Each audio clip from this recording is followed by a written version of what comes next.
I'm Yoshi Lomax, superstar attorney at law and fugitive. So, you're the famous Yoshi Lomax. Probably more infamous. I'm on the run from the federal government for crimes that I didn't commit. Gentlemen, I'm Deputy U.S. Marshal Sharon Starr. I'll be taking things from here. Not to mention being on the hit list of at least 3 of Miami's major crime bosses. I wanted to apologize in person for leaving so abruptly last night. Welcome back. That's Vladimir Kuznetsov, a Russian crime boss. He's been a suspect in over a dozen missing person cases.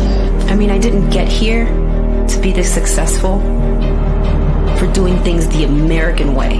I need a list of the jury for my case with Honshu. Oh, really? What's that worth to you?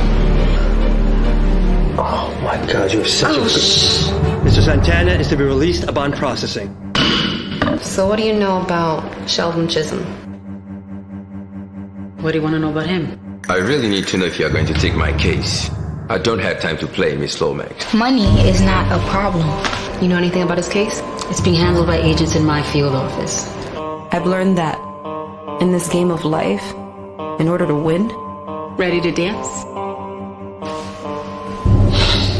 you gotta play dirty. You might look at me and see a beautiful, confident, successful woman. Congratulations, counselor. Yet another win. But underneath, I'm flawed. I'm broken. And I'm scared. So I have no choice but to run until I can find a way to clear my name. Miss Lomax is now considered a fugitive of the United States. Catching fugitives is my business, which makes her my suspect. You and your associates are relieved. Look. She killed one of our own. But I will not give up. All right, people, listen up. Get a picture of Miss Lomax out there so the public knows what she looks like. I will not give in. Okay. People, we got a game plan. Let's break and execute. I will not get caught. Time to go hunt.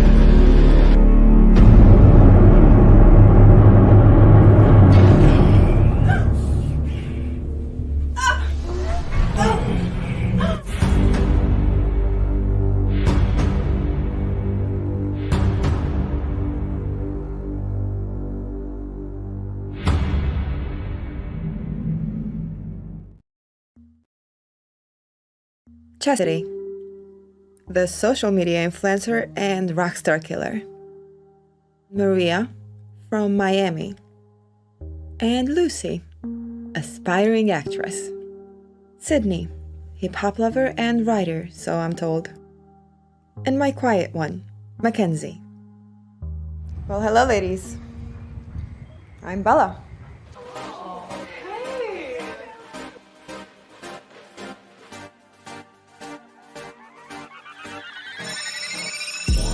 I have a question for everyone. Why do you think rich men cheat? Control. I'm going home. Don't go. Attention. You bring the total package to the table. You just need the right friends. Are you my friend? No, but you can be mine. And power. I stuck my neck out for you. Thank you! And I pulled the strings to get you onto this show. Take all 3 away. And he becomes desperate. So, what's with the apples? Well, it represents knowledge, wisdom, beauty, and power. Here, you will learn how to gain ownership of all. I'm gonna send you the money for the ticket, and I already have your room set up at the Palms. You do that, babe. Because once you have possession of the apple, no man alive will have power over you. You make it sound so easy. Oh, it's not easy. Brett, look, I'm sorry. Save it! Save it! I get no auditions. I'm gonna stop you right there. I get no callbacks.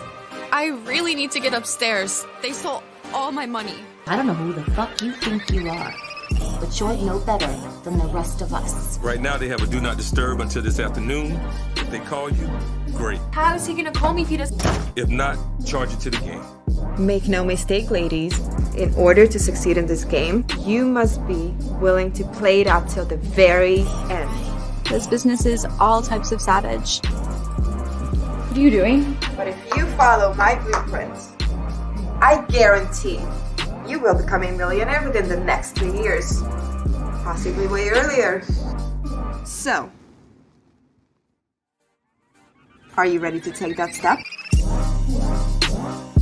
Another day, another dollar. Ain't about money, don't you holler. 100 miles and racing, and that money conversation be my only motivation, yeah. Up y'all, this is Rayon Lawrence, and you're watching Real Talk with the Director. Hey everyone, it's your girl Catherine Nunez, and you're watching Real Talk with the Director and the Council on the IE Network.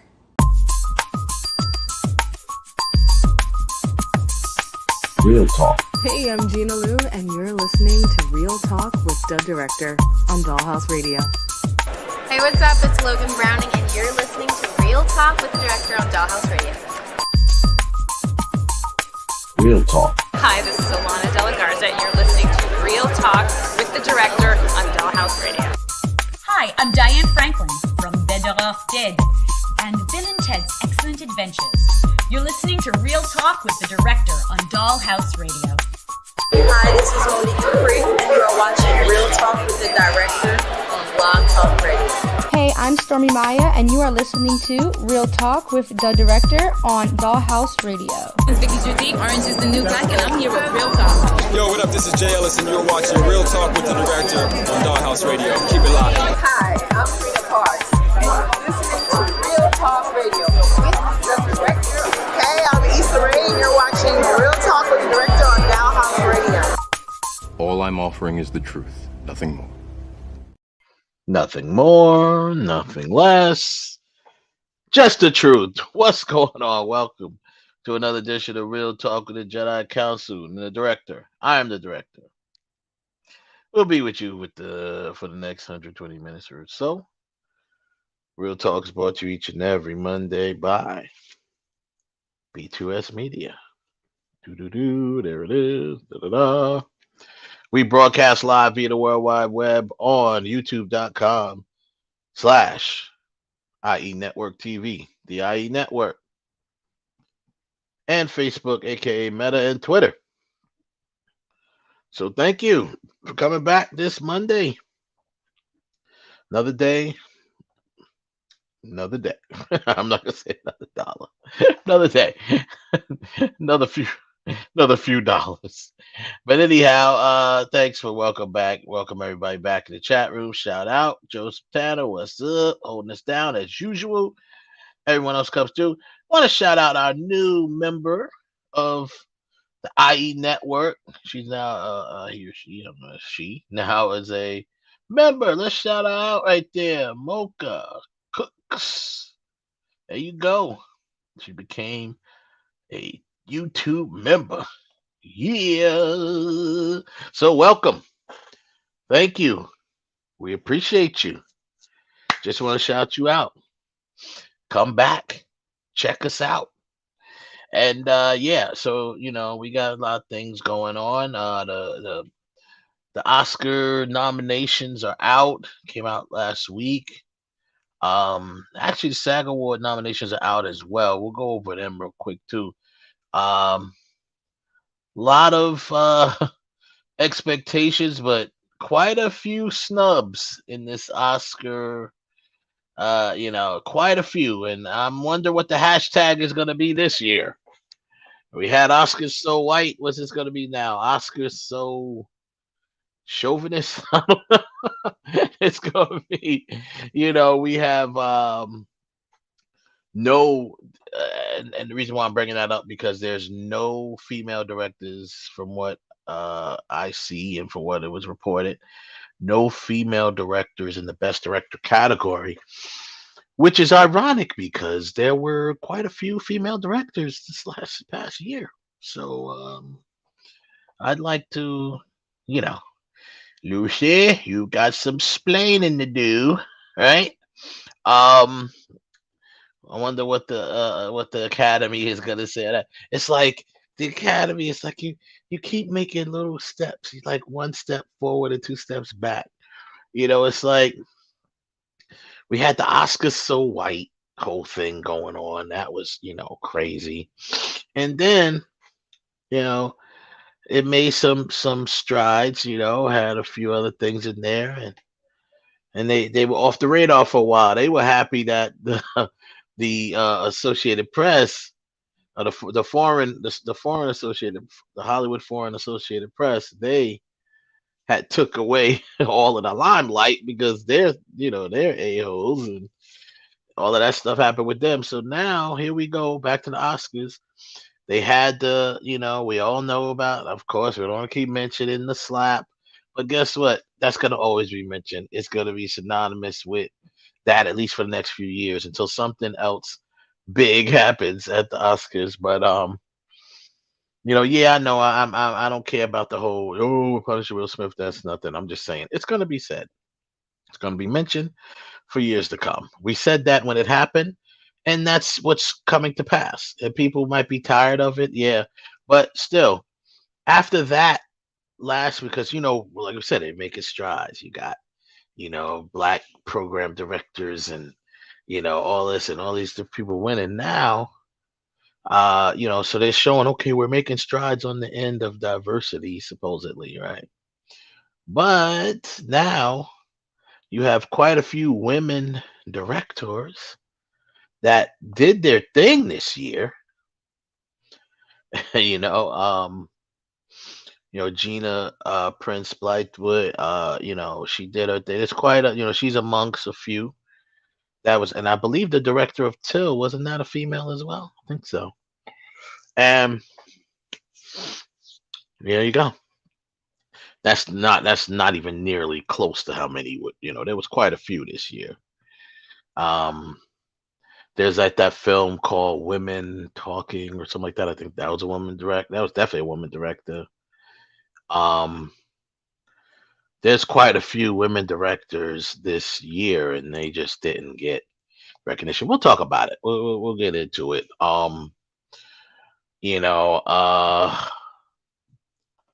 And then of course we'll touch on the Rust stuff again. We had a big show. If you haven't seen it, go back last week when we had on Rich Kenny, who is a professional prop master on set. He did it for many, many years, over 20 years of experience. He's also former law enforcement and a private investigator.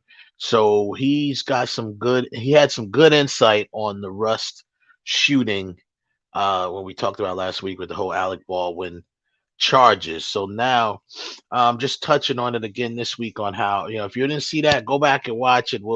We'll drop the link. You can see it right after the show. You'll probably see a link come up from it. I think I attached it to this. So then you got on top of that, there's people now, Hollywood is speaking out. A lot of different actors and so forth are making their comments just based on what they've seen so far. A lot in support of Alec Baldwin. So we'll go over that a little bit too. The SAG Awards, Screen Actor Guild Awards, is also nominations are out. So we'll go over that a little bit as well and kind of compare and see. And there's some other stuff that we're going to talk about in the trending topics that actually deals with the what's it called? The snubs that we were talking about with the lack of women in there. It's something else, man. Also we have so yeah, this just happened. Cindy Williams passed away at 75 from Laverne and Shirley. She's the Shirley of Laverne and Shirley. And yeah, that sucks. And also I just got that one. I had another one up here with Miss Lisa Loring. Lisa Loring passed away. R.I.P. to Lisa Loring. She is the original Wednesday Addams from the Addams Family TV series way back in the day.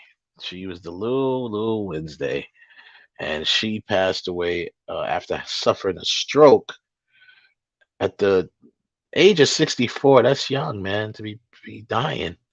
64 is not old. You know, so I know that some of these Gen Zers and millennials, they'll say that's ancient, but it's really not.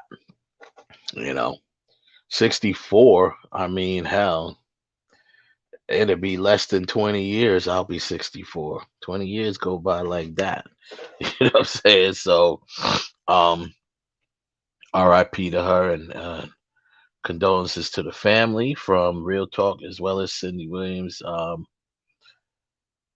Condolences to their family from the family here at Real Talk on on the IE network. So yeah, so that happened, and we're gonna talk a little bit about that. I want to show a little bit about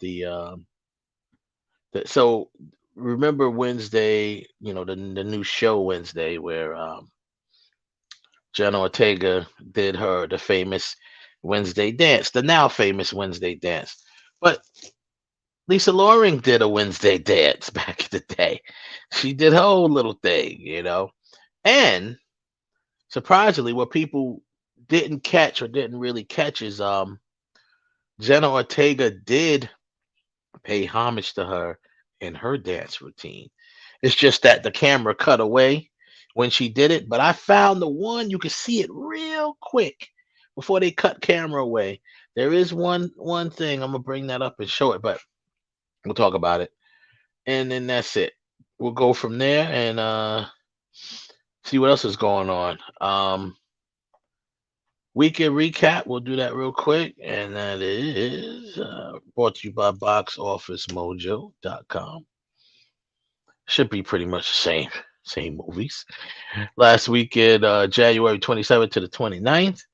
Number 5 is Megan, the horror film about the killer doll.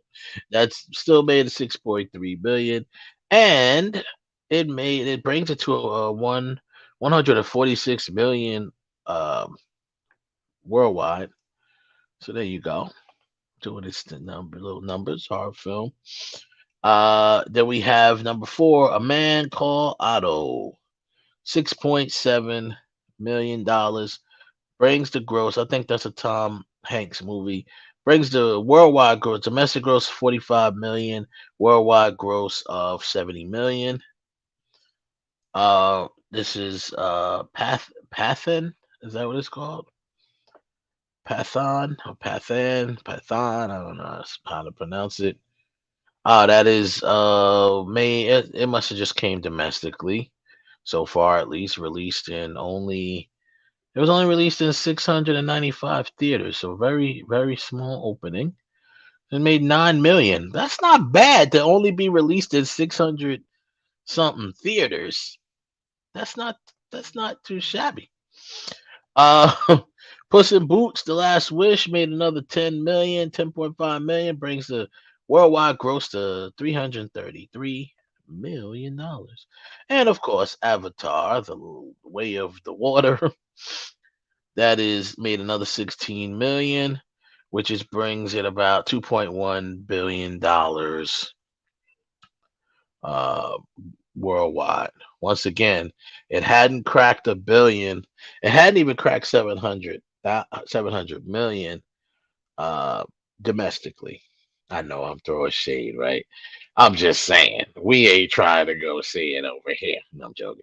Anyway, congratulations to them. Congratulations to Zoe Saldana, right? I guess congratulations is due because she is, if I could get this right on memory, she is the only or first actor to star in, was it 4 movies that made over $2 billion, $2 billion or more. So yeah, cool. That's what's up. So yeah, shout out again to the chat room. You guys always come through, hold us down, and we love it. And we appreciate you. So everyone else, don't forget to like, smash the like button when you come through the door or when you're leaving. Doesn't matter. Just smash it. Make sure you subscribe to the channel if you haven't already. And if none of that applies to you, share it with your friends. I mean, come on. Oh, anyway, we're gonna bring in my Jedi Council, man. We appreciate y'all. I'm here, you're there, and the Jedi Council is right here with us. What up, Papo, Ralph, Kev, y'all in the building. What's going on, everybody? How's everybody doing? Yeah, welcome back, gentlemen. Yeah, so there's some other trending topics I'm gonna go through here. First, we'll start off with, Lisa Loring, and little Wednesday is now passed on. She had, like I said, they said she had a stroke. I think she had an issue with some like tumors or something like that. She smoked a lot. This is what I was reading. I don't know if she had any sort of cancer or anything, but she was, it's pretty tragic. Yeah, pretty tragic. But I do want to talk about. Well, I'm gonna show in a minute. I'm gonna show a little bit of her little Wednesday dance she was doing back in the day, and I want to show people exactly where Jenna Ortega paid homage to her in her routine. She did say it on one of the shows, either Jimmy Fallon or Jimmy Kimmel, I don't remember which one, but she did say, I paid homage to her. Like I did do a little, I put a little bit of Lisa Loring's dance in there. She's like, it's definitely in there, but they cut away from the camera, which they did, but I did catch a little piece of it. So we'll go into that in a moment. But yeah, what other trending topics we got going here, man? Cindy Williams, I just got that one. That sucked. That really sucked. So now they're both gone, right? Yeah, both of them. Mm-hmm. I think most of the cast is gone. Yeah. If not all of them, most of them. Because it was really a small cast. It was just the only one I think is still alive. I think Squiggy is still alive. I think he's still alive. Michael McKean, he's still alive. I think the person that played her father is gone. Oh yeah, he definitely gone. I think the one that played I think that man was kind of old back when that show was being shot. Older. Yeah. He wasn't old, but he was older. So yeah. Wow. It's crazy when you see these things, man. These are the characters that we grow up on watching. So it's like, wow, appreciate them when they go. Appreciate them before they go, but you really appreciate them when they're gone. You're like, wow, man, that was good, funny stuff. I mean, my whole, I have a, sitcom, Kiki and Claude. My whole Kiki and Claude sitcom is it's not based on Laverne and Shirley, but it's all inspired by Laverne and Shirley. It's inspired. So that's definitely I love that show. I used to watch it. See, I used to work an overnight job, and I was able to turn on the television like after 10 p.m. I was able to turn on the television and watch stuff that's on as I worked. And they used to always show those shows like Three's Company, Laverne and Shirley. They come on late at night. And through the years that I worked at this particular job, I pretty much saw like the whole series of both of those things, along with the nanny used to come on late too. I see all that stuff. And I really appreciate the comedic, the comedy and comedic genius behind some of these shows, man. It was really, the actors really bought it. They really bought it, and Laverne and Shirley, as you know, they were on some slapstick comedy. You know what I mean? They had the the funny storylines and things like that, but they weren't afraid, and they were doing their own. They were no stunt people. They were doing their own stunts. I mean, so I mean, I'm not gonna say there was no stunt people, but they did a lot of their own stunts, along with like if you go back to John Ritter, Jack Tripper, he did a lot of his own stunts back then on Three's Company. So those were some funny shows and real physical comedy, you know, that you just don't get no more, really. The comedies today, you don't really, from what I see, it's changed a lot. Everything is very dry humor, you know, yeah, a lot of stuff like that. Witty and dry humor is pretty much what comedies are now. Because when you look at stuff like the Office and Abbott Elementary and stuff like that, I mean they do a little bit of physical type of silliness and comedy, but it's mostly that type of stuff is it's gone for the most part. So bye bye to that. And but they were all comedic geniuses doing that stuff back then. Following the paths of people like well they did it like that a lot. Right? Shoot, all the way back to like Carol Burnett and all that stuff. They did that physical comedy, man. Lucy, of course, Lucille Ball. Yeah. So respect to all of those people, man, for sure. Here's something. So here's a trending topic. Let me just switch to the trending topics. Trending topic here. The headline reads, "Till director," and I'm not gonna butcher this woman's name. Chinoi. I'm not even gonna butcher her name. Calls out racism after Oscars 2023 snub. Yeah. So yeah, the Till director was a female, or is a female, and that was one headline there. And she put a tweet that says, "We live in a Chukwu. Chinoe Chukwu. Chinovi Chukwu. Chinovi. Yeah. Okay, like I said, I ain't trying to butcher her name. Chinoe Chukwu. It's Chinoe or Chinovi. That's what I'm saying. I don't know. It's Chinoe. It looks like it's Chukwu. Chukwu.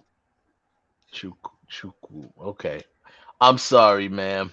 I don't want our apologies. I don't want my apologies. I do not want to disrespect you, my queen. I don't want to disrespect you, queen. I really don't. I'm just gonna put this apology out there right now. I ain't would disrespect you, queen. You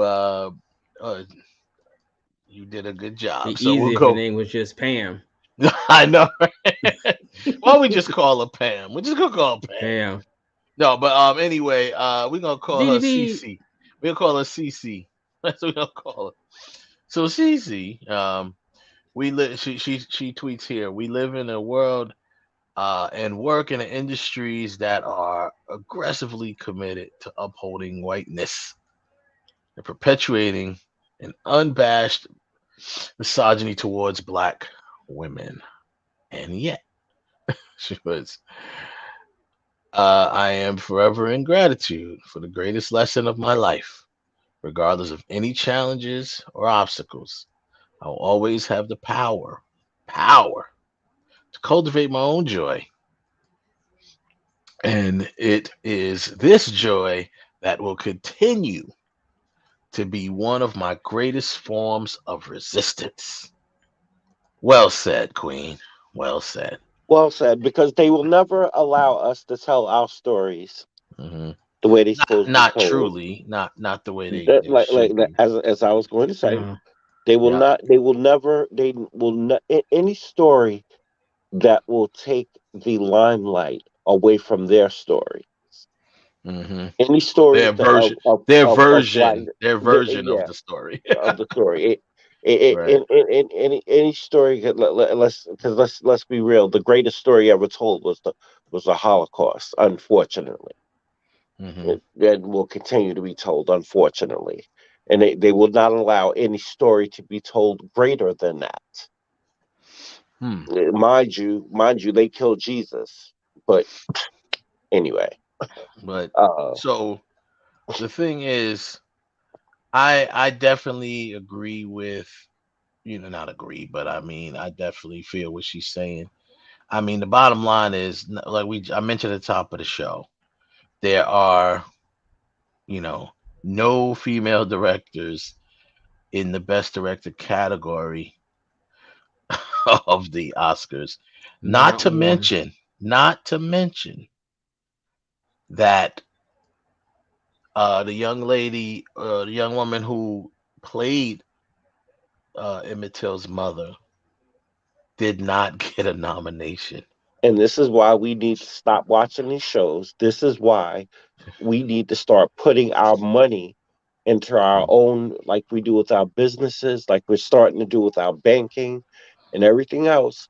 Tyler Perry already set the example.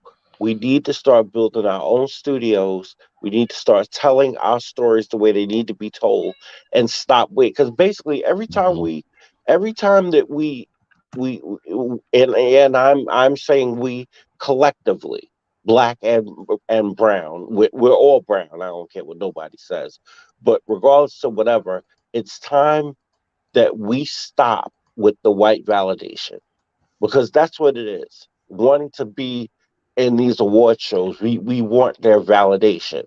We want their stamp of approval that, hey, our stories are great. Our stories are great whether they get put on their platforms or not.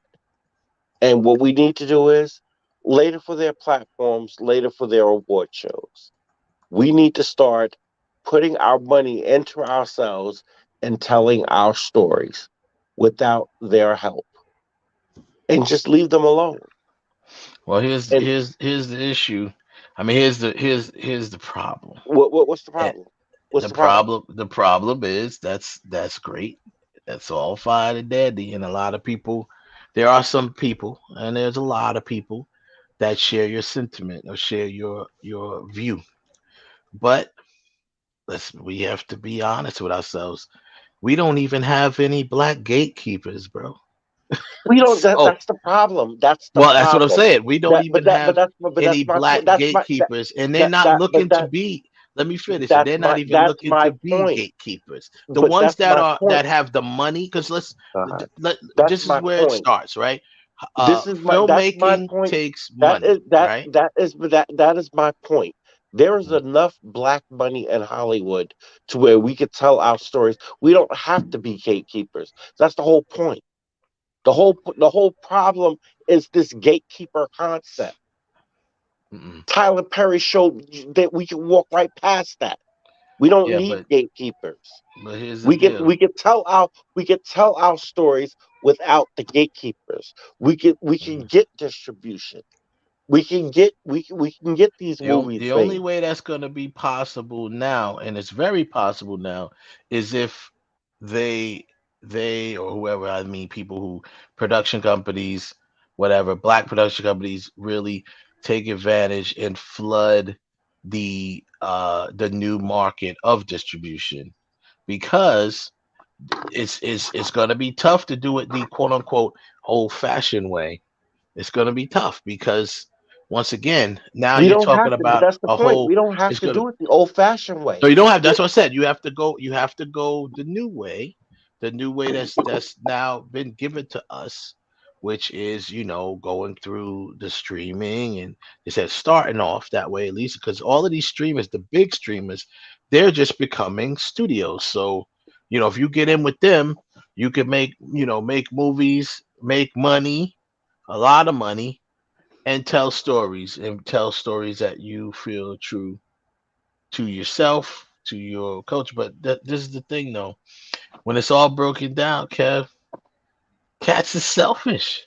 Let's be honest. No, in order to make that work, Kev, you have to have a mindset that is not selfish.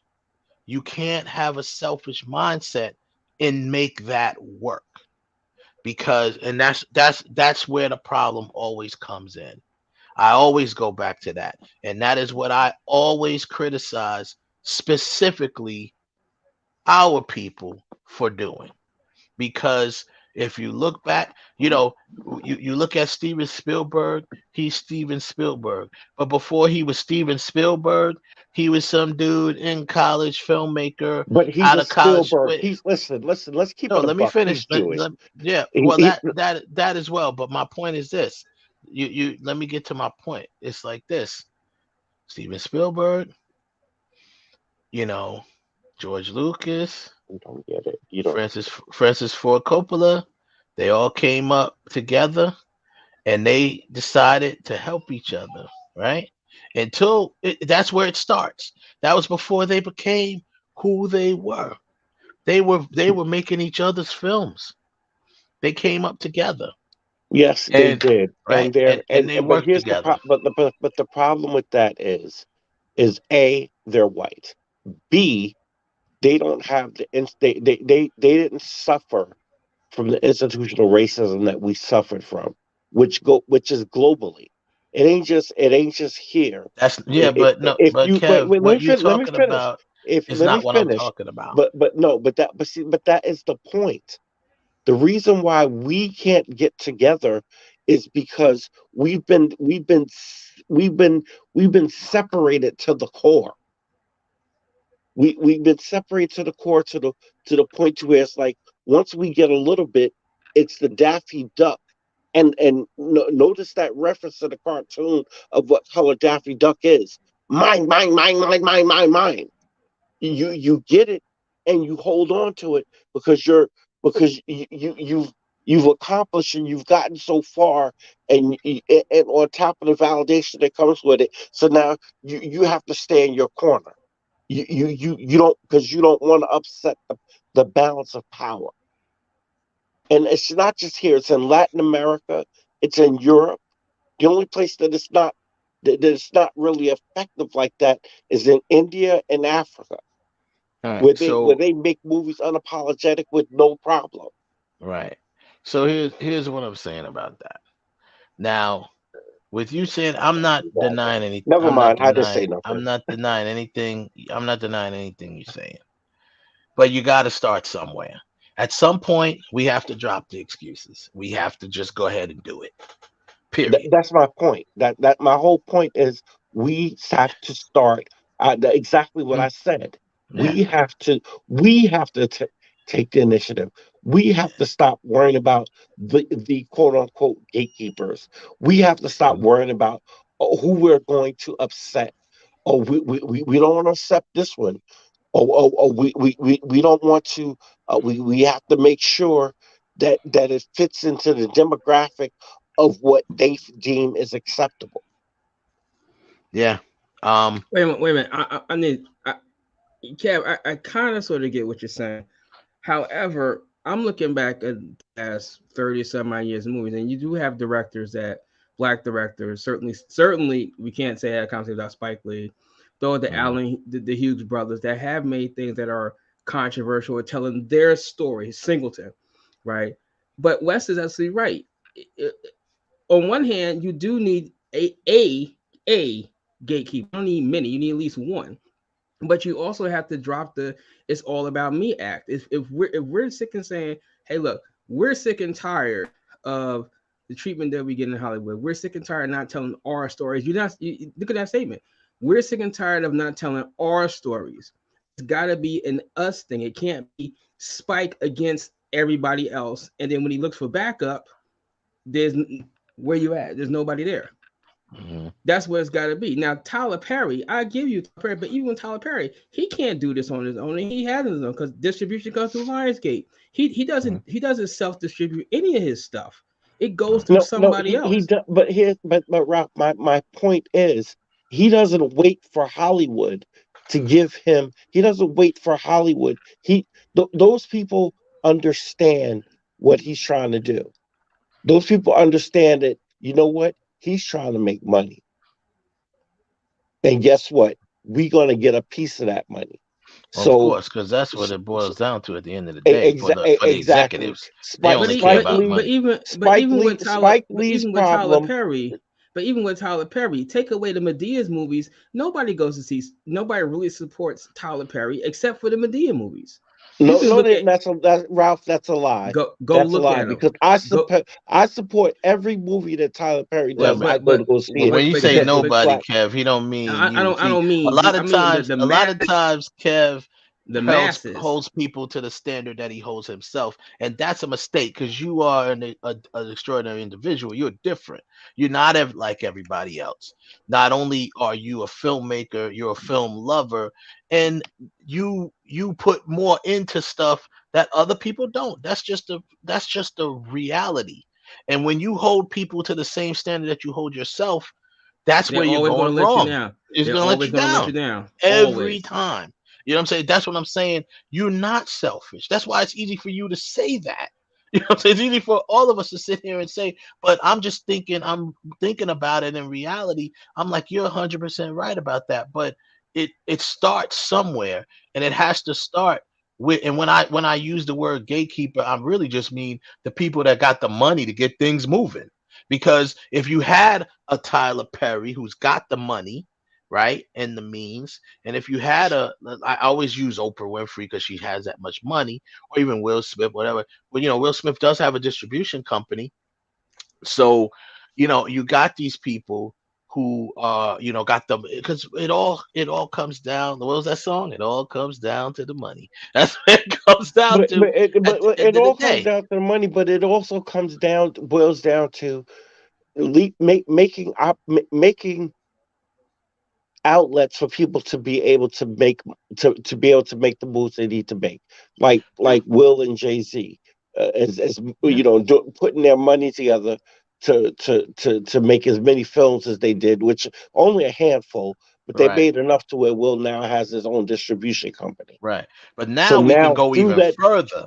We're in the times now. These cats can get together and make their own streaming company if they wanted to. But if they wanted to. But even with that, does that not equal to the fact that we are no longer selfish? That it's no longer about me. What I'm trying to, it's about us.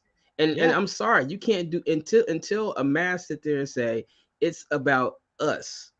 Then there's never going to be the beginning of any kind of progress. It just won't. Right. And that's the sad reality of it. And we could talk about it all night long. Actually, and you know what? Actually, somebody did just do that. And what I forget the director's name, but it's a bunch of them. They just did that new horror film Fear. It's pretty much an all black cast with a sprinkle of caucasity in it. Right. And what they did was they gave the actors I forget that guy's name. A piece of it, probably. What's his name? He used to be on I think he was on the kid from 106 in Park. The guy that was on 106 in Park. You talking about not Terrence? Yeah, that's his name, Terrence, yeah. AJ? Him, T.I., the director, and it's a couple other people, but they basically all got, in order to do the movie, they all, basically what we talk about, they take a little bit of money up front, the rest on the back end, but we're going to get the movie done. The bottom line is we want to get the movie done. That's how we need to start, right? If we can start rocking like that, that's where it has to start. A lot of stuff done. A lot. We can get. Hold it. But people been doing these back end deals for years, way before Terrence. No, but you don't understand what I'm saying. Yeah, yes, they've been doing that for years, but they haven't been doing it under the concept of this is how we're going to get the projects out. This is how we're going to get our projects done, because we don't have the money to we don't have the money to fully give you money up front and still have money left for marketing, especially if we're putting named actors on board. Because let's be honest, to get most people out to the theaters, you got to have a named actor. Most people, the average moviegoer is only going to the movie because they see, oh, Arnold Schwarzenegger's on there, or Right. it's XYZ name that's on the bill, especially during Oscar runs. Now's the time that you get people to come out to see a movie. This is Yeah. why these movies that came out last year get rerun in the beginning of this year, because the all of the award shows. So Right. we need to So what we need to start doing is we don't have our own award shows, and frankly, we don't need them. well, here's the issue. Not even issue, but here's where I see that's a great thing. And Terrence Jenkins, he's one of the he's a good guy to kind of spearhead it, just from the idea of it, because he's he has a taste of the new media, you know what I mean, and things like that. So he kind of knows it. So if you're saying that they're getting together to start a streaming service, or are you just saying that they came together and just self-distributed? Because this No, movie, they he no, is they the came executive together. They producer. came together to make the film, and then they just they got distribution. However, they got distribution for the film to get in Okay. theaters, it's in theaters now. Right. It came in theaters on Friday. Mhm. Um, but they came together with like, oh, okay, I like the concept of the movie. It sounds great. Yeah.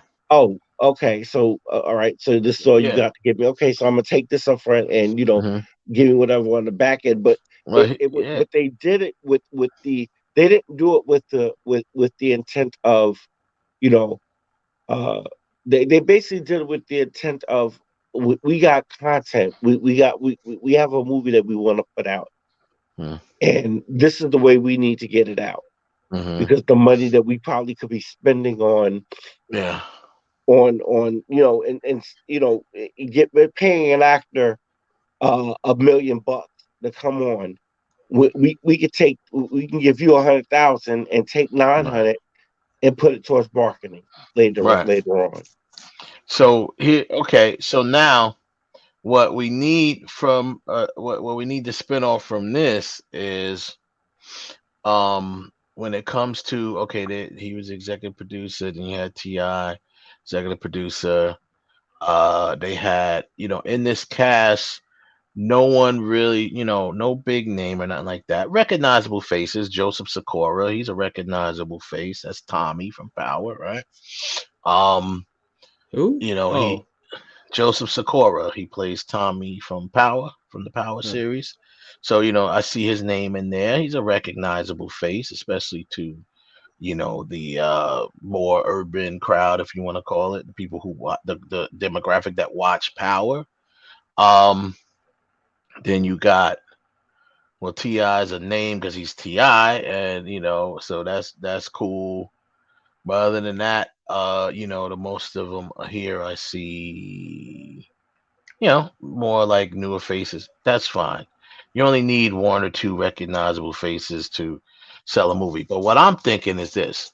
Now, what you're talking about doing now, people have been doing this, and I'm glad that they decided to do this, right? But this has been happening recently amongst actors, even actors that are big names. I'm thinking about Leonardo DiCaprio, that film Don't Look Up. That's basically what they did. Leonardo DiCaprio, Jennifer Lawrence, they got together with the script, whatever, and basically called in a bunch of favors and got a whole lot of faces in that film, that definitely didn't get paid what they probably would have got paid for any other film. Nowhere near what they would have got. Nowhere near what they would have got. So they were doing it, So now, this is no slight or disrespect to Terrence J. Now I need to see that be done on a little bit of higher level. Let's see Will Smith do that. You know what I'm saying? Let's see, the bigger blockbuster names that will draw the people out to the theaters, like you said. Let's see them say, you know what, boom, boom, boom, boom. And like I said, it's not something that's never been done before, but it hasn't been done on a level where it's clearly independent. Because even, Spike, all of the different rich people, Bill Cosby, Oprah, they all paid money for Get on the Bus. You know what I'm saying? Like, they all put in money for Spike to do Get on the Bus. Malcolm X. They all put in money to do Malcolm X because they knew So that was a demonstration of it, right? That was a demonstration of we need to get our stories told. Malcolm X need to be told the way it need to be told. But And I they think, knew but I that think, Spike was going to be true to it, right? but I think here's the other problem. No, I always our stories need to be told. The question always, when I always hear that question is, although our stories need to be told, is it a story that people will want to see? I think that because you have to take that consideration. Seeing the story about Malcolm X, yes. Now me, and I'll just use Danny Glover's his what he wanted to do, his story about the uh uh It was some revolution, right? yeah, Wasn't it? the revolution. Okay. My Yeah. question was when I It kept was one hearing of the was being revolutions. pushback, Was it the pushback because Haitian he Revolution or French? I think Something so like that.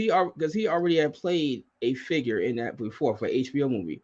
Okay, so now you produce this big budget movie. Does anybody really want to come to see it? Because I think that has always got to be a factor in it. Even if you say, okay, I don't know if I'm exactly saying, okay, I don't know about the story. If you attach a big name person to us, that kind of piques my interest. You know, if you attach in a big name director, that kind of piques my interest. You got to give me the reasons why this story that I don't know anything about. Why should we make this movie? You Mm-hmm. know, because there's a lot of stories out there. Like, look, It's funny. this is 2023. I'm guaranteeing in another, I'm going to say maybe 4 years, somebody gonna make a movie about Trayvon Martin. Why? Because that one is going to push. Someone's going to Mm-hmm. make a movie about George Breonna Floyd. Taylor, George Floyd. Yeah. Yeah, those movies will push. Now, if you know some brother that had the same thing happen to him on the corner of South Bronx last week that nobody know nothing about, but you want to tell his story, would anybody be interested in that particular story? It's the same story that we've seen from these Mm-hmm. other entities, but nobody is aware of this person. Now you came with a Mm-hmm. background and say, well, hell, this is the guy that came from money, and then his family won the lottery, and then something they got broke, and he was trying to make it, trying to get the money back, and this shit happened to him. Now it sounds a little more interesting. It's like, oh, okay, it sounds like a kid that was trying to persevere with odds, and shit went bad. No, but Yeah. I'm sure there's a bunch of stories out there that deal with the black experience overall, right? From slave first of all, I'm tired of looking at slavery movies. I'm tired of them, right? Because it's the same thing. Like I don't keep needing to keep seeing that because now it's getting to the point where I gotta start choking white people out. But that's just my view. I gotta start rock bottoming white people. But that's just me. But right. my point is, but if somebody made a slavery movie that was, first of all, if lack of a better word, different, right? That I was like, which is what I'm hearing. Not to cut you off, but which is what I'm hearing. I think Kev told me too.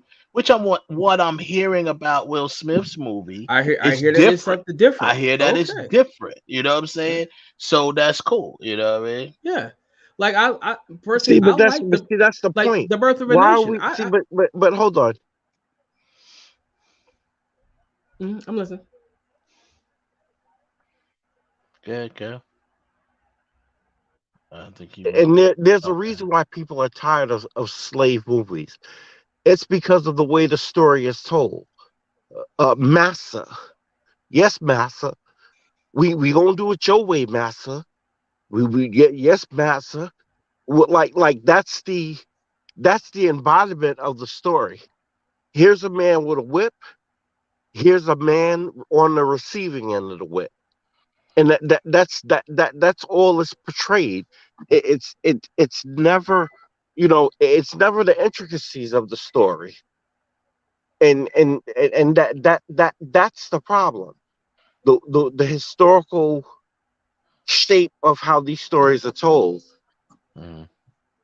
Well, I mean, that's definitely some truth to that. But I mean, I guess I feel, me personally, yeah. I mean, I just had my fill of it, and if it's something different, like like I didn't get a chance to watch the Will Smith one yet. I know you told me that it's different. You know what I mean? It's a different type of story. It's still historical. It's about a real person.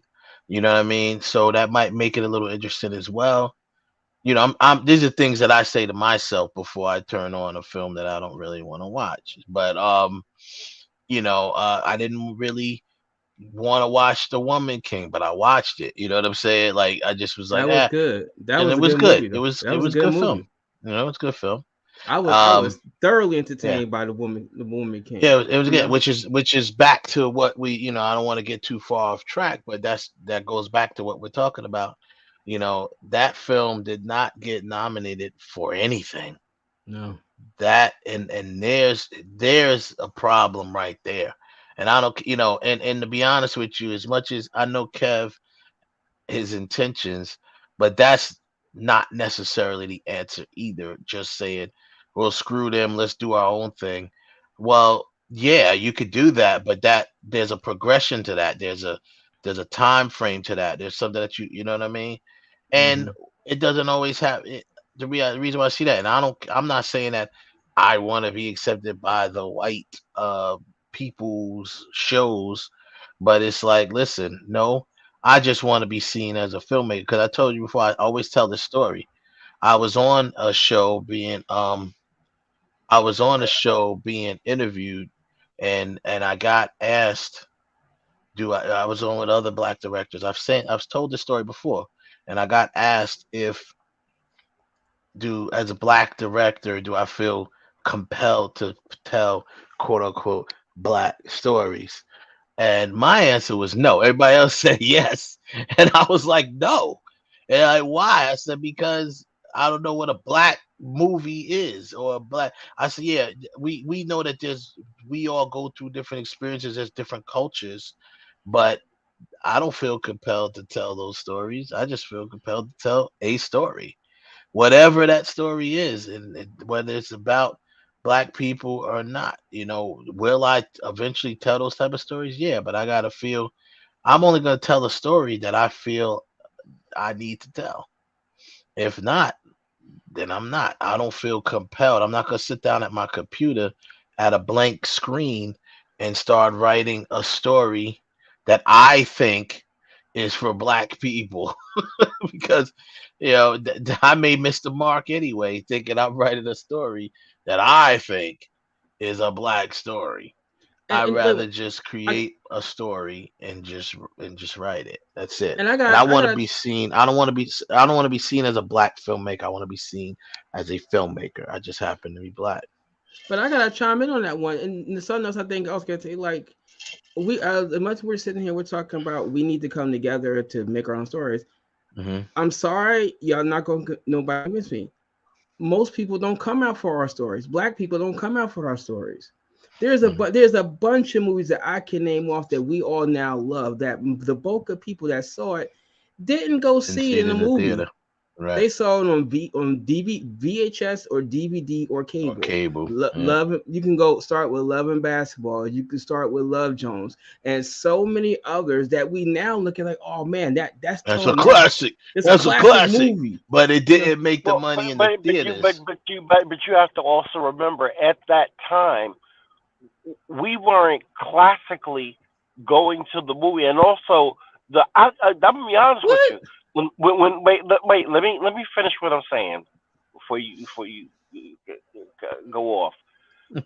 and in that period of time, yes, we were going to the movies, but at the same time, the marketing for movies like Love, I'm gonna be honest with you. When Love and Basketball, you know how I found out about Love and Basketball? Word of mouth. To this day, I don't remember ever seeing an advertisement for a movie for Love and Basketball. I do. I remember seeing the trailer. Most movies, believe it or not, most movies get their people go see it from word of mouth. Word of mouth is still one of the biggest, best way to go. The best way to get information on a movie. And, that's with anything. But I mean, word of mouth is still one of the biggest ways. Someone seen the trailer and I didn't see it, and they say, "Yo, you didn't see that trailer for that movie?" Blah blah blah. Nah, that shit was. I went to see it. That shit was hot. Word. And I'm gonna tell you what probably happened with it. It happened with that, like it happens with a lot of movies. Like The Matrix and other movies. They come out with trailers. They only have a certain amount of money to spend, so those trailers only run maybe once or twice. And if you just happen to catch it when it comes out, if you go to the movie, if you're not getting popcorn or if you're not running late, and you just happen to catch that trailer, then dope. But if you miss it, the next way you're gonna know about that movie coming out is word of mouth and what people think about it. You know what, Cav? On that, I'm probably going to sit there and say I feel you with that one because you're right. You're right. A lot of times some movies come out, and if you're not in the theater, like me, I go to the theater early because I like seeing the trailers. If you're not that person, like, sorry, ladies, but us guys want to go to movies, and y'all taking fucking forever, and we missed the trailers, and then we wonder why you getting mad because there's probably stuff that's coming out that I don't know nothing about that I wouldn't want to see. Right. So I agree with you. However, my point is still this: even if you didn't see the trailer in the movie theater, at some point the movie came out. Right. You see it on television, you see him, or when Arsenio or somebody was promoting that actor on TV, and you heard about this movie, word of mouth, music videos, and like I said, that was Ralph. Not to cut you off, hold that thought. That word you said, music videos, that was a big promoter within Black culture of movies, music videos from the movie. I'm gonna be honest with you. If Top Gun didn't have a music video, those 3 music videos, would it have been that big? Then. No, no. Yeah. I mean, the soundtracks used to be really big, boy. Beverly Hills Cop, lot. There's a lot of movies that got boosted up from the soundtracks of a good music video. Yeah, right? That's true. But, that's marketing, and that's a little bit cheaper way of marketing than getting to commercial ads running. That music videos running on BT and whatever MTV, else, MTV over and over and over again. And it was easy because all you had to do was just slice pieces from the movie together and put the song under it. Yeah. That's it. No one cared what now. Now you don't really have that option anymore. That's exactly because because now MTV ain't even what it's MTV is not even music television anymore. You're right about that, but I would say you do still have the option because people still watch videos on the internet. People still watch music videos. Well, on Venmo or whatever. Vimo or whatever. Yeah. Mm-hmm. But you know something, even with that one, it's not the same because listen, no, the I know I'm dating myself. No, but I know I'm myself. But listen, the summer '85, right? I was down hanging out at my uncle's house in Virginia, right? You know what? One of the two main videos that would look like they were shown every 2 hours. Tina's Turn, We Don't Need Another Hero from Mad Max, and Huey Lewis in the News, Power of Love, Peter Cetera's St. Elmo's Fire. Almost every hour, those 3 videos was constantly shown. So you're like, damn, I gotta go see it because I see the clips in the movie and it look I want yo, Ma, can I get $10 to go to when $10 used to really you could go to movies, get some snacks and still got change for a couple of video games when it used to last. Now, you can't even get in the door with $10. You can't get in the door with $10. You can't even get the door. They be like, what you looking for, matinee? Come back tomorrow at 12 o'clock, man. You ain't getting in there with no $10.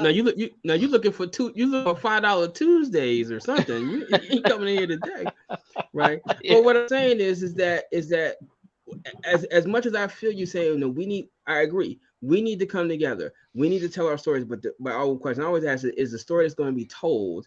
Are we, the people that's complaining, are we going to come out and support it? Right. I know. We're going to do it, but it's the average person going to do it. The average person. Because I looked at it like this, like a couple of months ago when the Woman King came out, right? I didn't go the opening weekend. I went the weekend after because I think I was actually here when it came out. I was away. But I went to go see it. But there was people on a friend of mine's Facebook page that was dogging me saying, "Oh, it's not gonna make no money because it's not historically accurate." Yada yada. And actually, I saw it 2 weeks later because you guys were talking about it and said that even though it's not historically accurate, it's still a good movie. I said, "Okay, let me go see it." So I saw The Woman King. I paid my money to see it in the theater, and it was a good movie. Now, over the course of time, these last couple of months, The Woman King has made a nice chunk of money. It's very well received, but there's a big part of our population that never went to see it. You know who went to go see it? White people. Let's be and be even with honest. and I'm gonna keep it a buck. Not even they was in the theaters. I saw it twice in the theaters, and both times there was only 10 people in the theater, with myself included, me and 9 others. Well, I'm gonna And count it out because post pandemic, I'm gonna discount that part about the theaters not, because realistically speaking, the movie should have made more money than what it did. It really should have. It made But 92 million. what I'm sitting there saying It made is that 92 million worldwide. It made 67 million domestically. So, you know, you could have it added picked up. another 50, I didn't another see 50 it. to it. I didn't see it making that much based on the way it Nope. started. I was like, oh Yep. man, they're not. It They're was not going to be going. a failure, and I saw it, Yeah. and I was thoroughly entertained. I was like, "Yo, this is a good movie." Let's hell, Viola Davis in there kicking ass like she should have been in the Matrix. I was like, "Yo, what's up?" And listen, Gina Prince Blythewood is always she's a good director anyway. You know what I mean? Yeah. And she's a good director, and she deserves, back to what we were originally saying. You know, Yeah, she she definitely earned it. deserves to be nominated, because I don't think she's ever been. Has she ever been No. nominated for anything? No, I You think she's know, been nominated like for AA awards, because she did Love and Basketball, and once yeah, again a movie that was so damn good, good. but a lot Yeah, of black people did not go out and see it yeah, originally. in the movies. Like me, I didn't go see the original, but shit, since then I have the DVD, changed it to Blu-ray, and shit about to go get the Criterion version of the movie. Yeah, That's how good yeah. that movie is, and it makes you. I'll tell you another one. Not only, I tell you another one that didn't make a lot of money when it came out.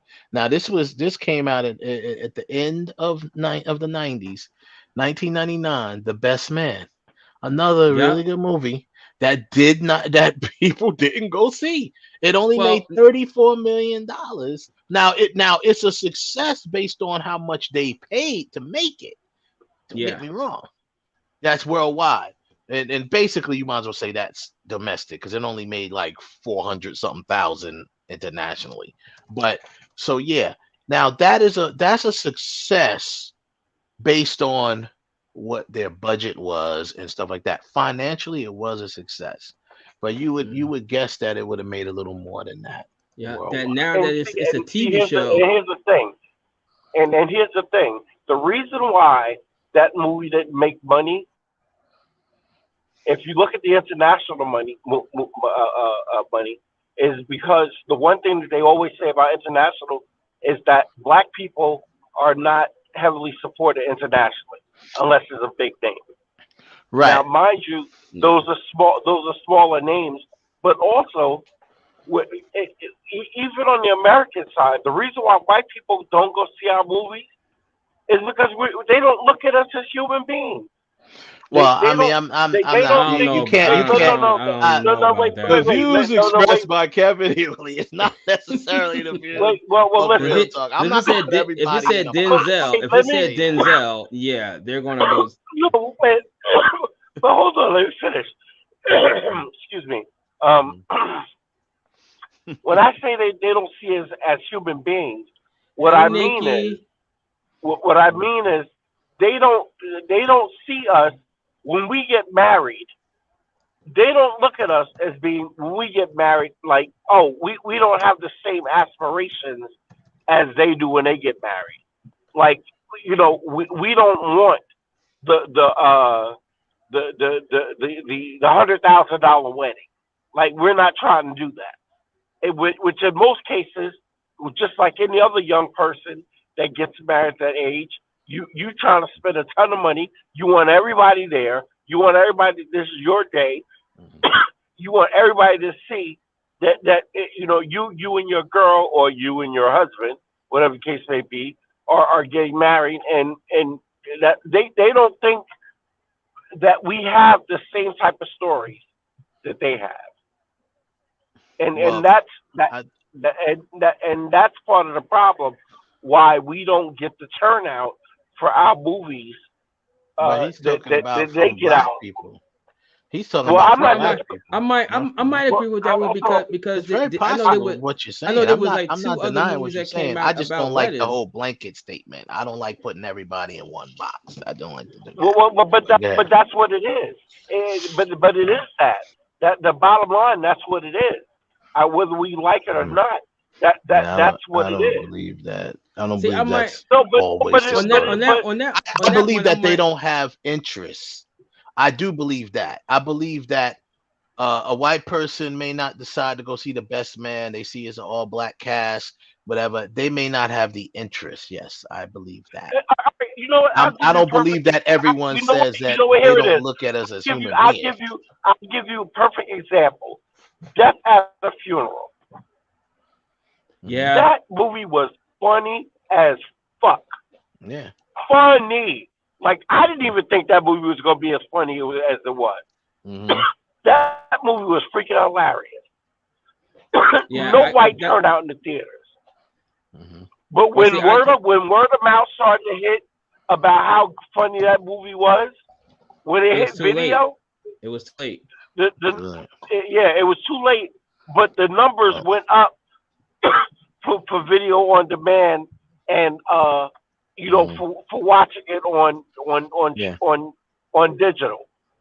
Yeah, but when it was in the theater, the 34 million that The Best Man made. Let's say, for argument's sake, none of that money is from white people, and I'm sure some white people saw it. But I'm just saying, let's just say, for argument's sake, none of that money's from white people.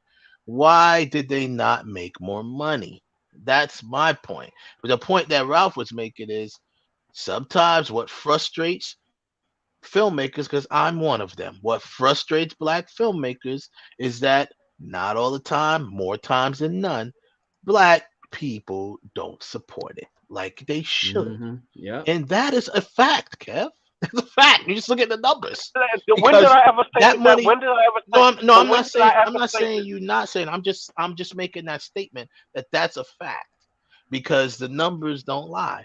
And the bottom line is that movie, especially as how good it was, by the time the word of mouth circulated, it was probably out of the theaters. Yeah, too late. So it only opened it. Well, it opened in 1,346 theaters. So there's the other problem. That's problem number one right there. That's problem number one. If it was problem number if it was in 4,000, right, 4,000, it's a different story. It's a whole different story. Problem number that's the root of the problem. One of the roots of the problem right there. It wasn't in a lot of places. It was in the major cities, and that's pretty much where that money came from the major cities. It made most of its money. Let's see here.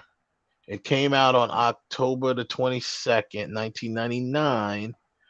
And by the time it made most of its money, it made a lot of it about maybe its second or third week. See, after word of mouth hit, it started making money. You know what I mean? So, the first few days. Go ahead. But Wes, look at this, right? I'm looking at it right now. Now, you said the first week it came out like 1,300 theaters, right? Mm-hmm. So the next week it jumps up to 1,348. But the movie that's number one, House on Haunted Hill, opening weekend, 2,700 movies. Mm-hmm. You've already doubled the amount of movies at the band that was just number one last week. So it takes a 31% drop. Why? Because you got a movie that's coming in that's double what that's more than double what we're in there. What we're even in theater wise. And the other thing too, the other aspect to it as well was at that time period was the time period of quote unquote black people don't go to the movies. So they weren't going to pump money into releasing it in more theaters because Hollywood has this notion of we didn't go to the movies, which I didn't understand, because in Long Beach, to be quite honest, in Long Beach is the population of black people and brown people in Long Beach is probably about 25% back then, and every Sunday it was nothing but black people in the movie theater all day. And I could never understand that concept of black people don't go to the movies. What are you talking about? My parents took me to Star Trek anything that they loved that was premiering, we were at the screening for it. So I like I said, there are so many factors to it. It's too many factors. Yeah, it's to the point now, Kev, where, like I said, I think the best bet is to start from scratch and utilize utilize the resources that we now have access to, exactly, that we can kind of start from scratch and build very quickly. Because what's happened is this: every single person that were knocking the streaming services and stuff like that, but on the down low, these cats are going and taking their money and investing in these streaming services. That's what they're doing. You see what I'm saying? Like people going when or they're, like the studios say they hate streaming services, obviously, because that's taking a lot of business away from them. So, but what did they have to do? They had to conform, and because the times have changed, right? Things have evolved. People watch stuff on their devices now. We all know that. So now we have to make our content, as CBS. We got to make our content device friendly. So the best way to do it is open up our own streaming service where they'll still watch it, and we'll still, blah blah blah. Just like everyone else said, Fox saw everyone else doing their own thing, decided to invest in Tubi. You know what I'm saying? And since Fox invested in Tubi and they bought it, but still same thing. Since they invested in Tubi since 2000 or whatever, well, not 2000, 2020 or something like that, when they invested in it.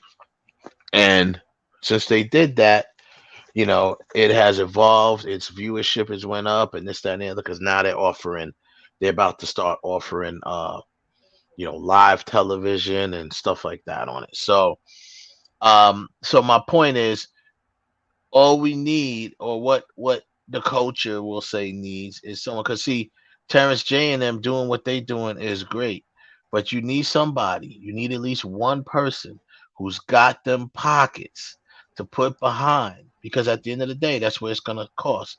You need an entity that's going to put the money up to to do these things, to produce these shows, and stuff like that. Even if you are giving them larger back end stuff like that, you still got to produce the shows, and you need the money to do that. Obviously, we know that everything runs on money. You need a to heavy live hitter. up to the you need at least one person. And I don't care if they don't have to be famous. There's a lot of rich folks that ain't famous. There's a lot of rich black folks that ain't famous, and they got deep pockets. And but I'm thinking it would be somewhat of a I could see. I'm surprised, to be honest with you, that Jay hasn't made a move like that yet, because he did it with streaming with music. You know what I mean? And made a move like that. I'm surprised he hasn't really like opened up, even just take Tidal and open up a film division of it, a I think streaming. he Well, did. I don't think they've done anything with it yet. No, Did but he? I thought they I think sold. he did. I thought they sold Title. I don't think Jay is a part of Title anymore. Another thing that we always do. Another thing. I mean, when people would complain, when black people were complaining that we don't have our own TV network, BET comes out, and what does Bob Johnson do? He sells it to Viacom. But So, in his defense, I'm not knocking you for getting your money. I'm just saying there's no point in making these big speeches about we don't have this, we need to do this, we need to do that. But then when we finally do that, we sell it off to a white man. It's Right been back trash to them. Right back. trash. Yeah, it's been I garbage don't ever even since look he at it. did that. It has been Yeah. trash ever since then. Mm-hmm. Come on, It's man. been No more trash ever since videos he sold it. sold.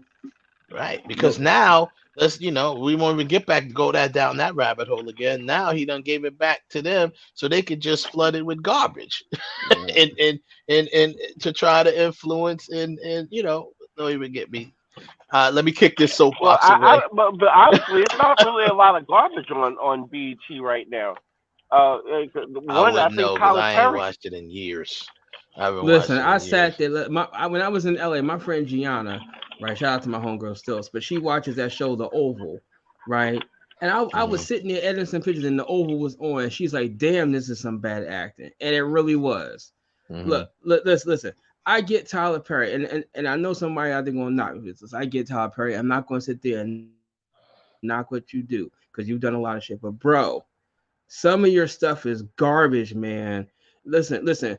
I ain't even gonna start talking about Meet the Browns or the other one, the House of Pain that has gone on, and the storylines get dumber, dumber, and dumber. And I'm sitting there like, really, man? That's why I don't.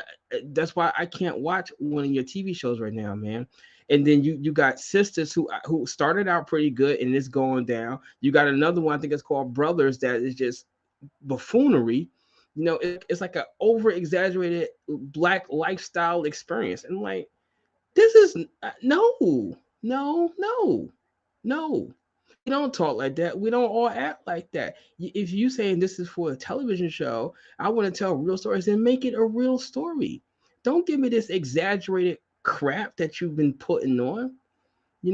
I mean, like the Browns. Listen, I like Mr. Brown when he was popping in some of the other stuff. It's my daddy, But you taking the joke and just kept joking and joking and joking, and now it's like, yo, bro, I need the Sandman coming there with the hook to yank your ass out.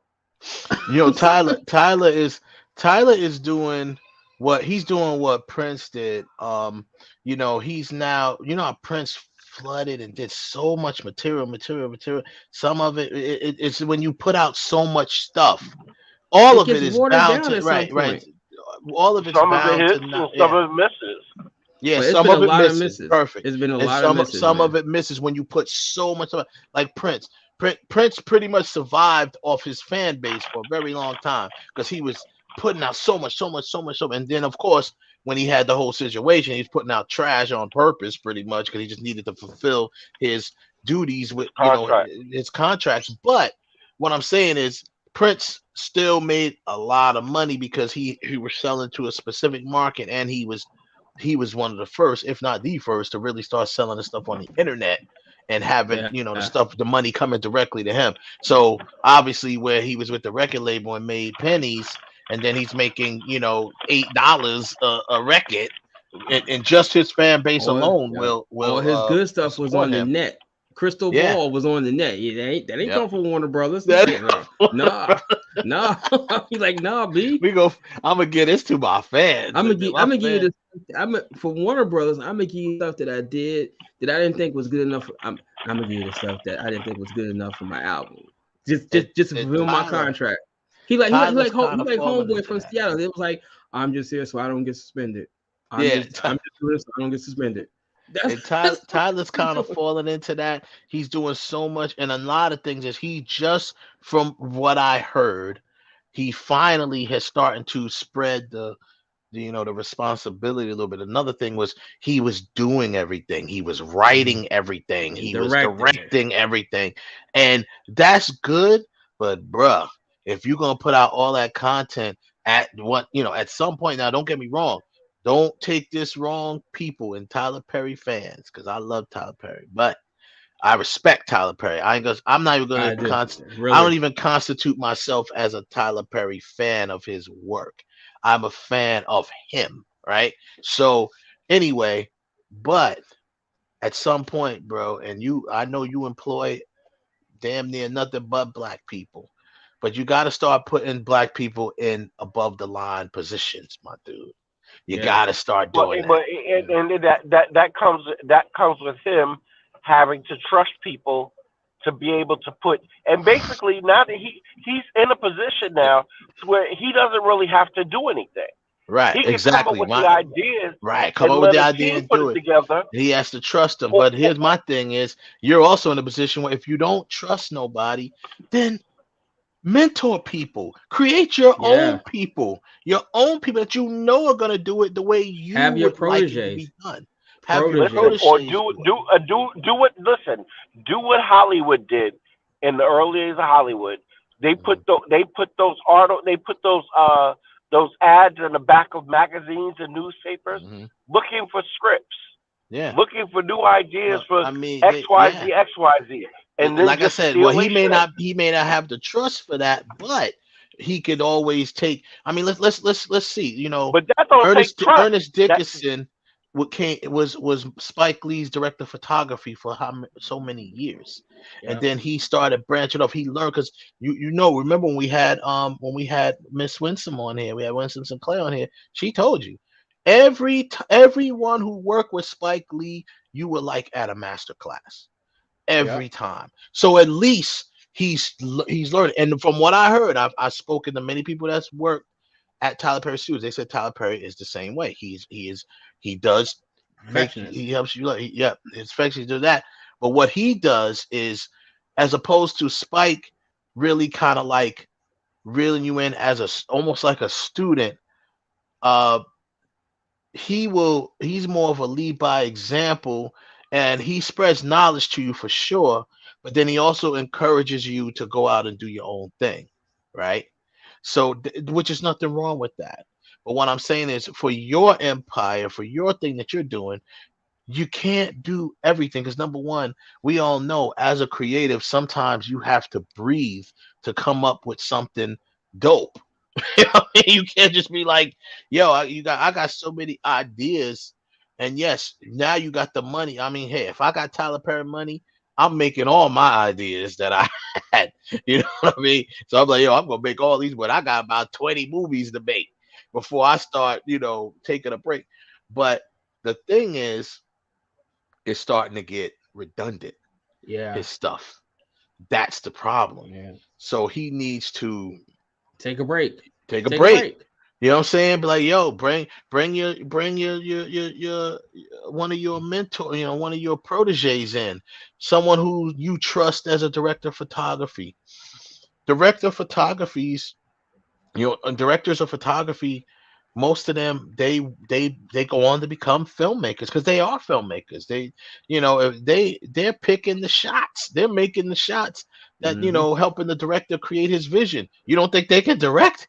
Of course they can. You know what I'm saying? Because I think most people that follow Tyler Perry, although I mean, do you know actually what most people think is Tyler Perry's best role that he's done on screen? It is not. It is not any of the Medea movies. Most people think he was the best in Gone Girl. He was directed by somebody else and brought out a better performance. And he needs to start doing that. I said that a long time ago. I think we both said that a long time. I said Tyler Perry needs to start acting more for other people. For other people, because he's a good actor. So it's like he needs to start acting more for other people. And he made a few cameos in some films. He's in Star Trek. He said, I didn't like the way I was in Star Trek. He said, no, but because he's thinking how he would have directed. But yo, bro, you working for J.J. Abrams. Right. It's a different mindset right now. And is that what is happening to Tyler Perry, that he's so used to his own style and all his stuff is like if you look at all his stuff, it's all becoming the same thing. You can't meant to change the Browns from House of Pain, from the last Medea movie to no, man. Take a break. Go do some other stuff. He was good. That's why he was good as Alex Cross. Yeah, he was good as Alex He was Cross, okay. too. He was okay. He wasn't bad. Okay. He wasn't bad. He was far from bad. He was very. He was he good. Ain't Morgan Freeman. He wasn't Morgan Freeman. I was just gonna say he wasn't Morgan Freeman. But who is? But that's what I'm saying. He wasn't bad. He wasn't bad. But even then, he started bringing his sisters by my hand and the hand of God. Like, yo, bro, Alex Cross was nothing about God. Alex Cross out there. Listen, look. You took my niece, man. Somebody got to get shot. I didn't even know this thing. Well, no. The only thing between you and your life is this 45 Glock, this 45 in my hand. That's it. It ain't the hand of God. It ain't the hand of God. It's a trigger on the weapon. That's it. If he comes the hand of God, I'm the hand of God. Yeah. I'm the hand of God. Like my man said, who was that? Who was there smacking rappers at one time? I think it was Mano. He was like, yeah, I put the hand of God on him and smacked them.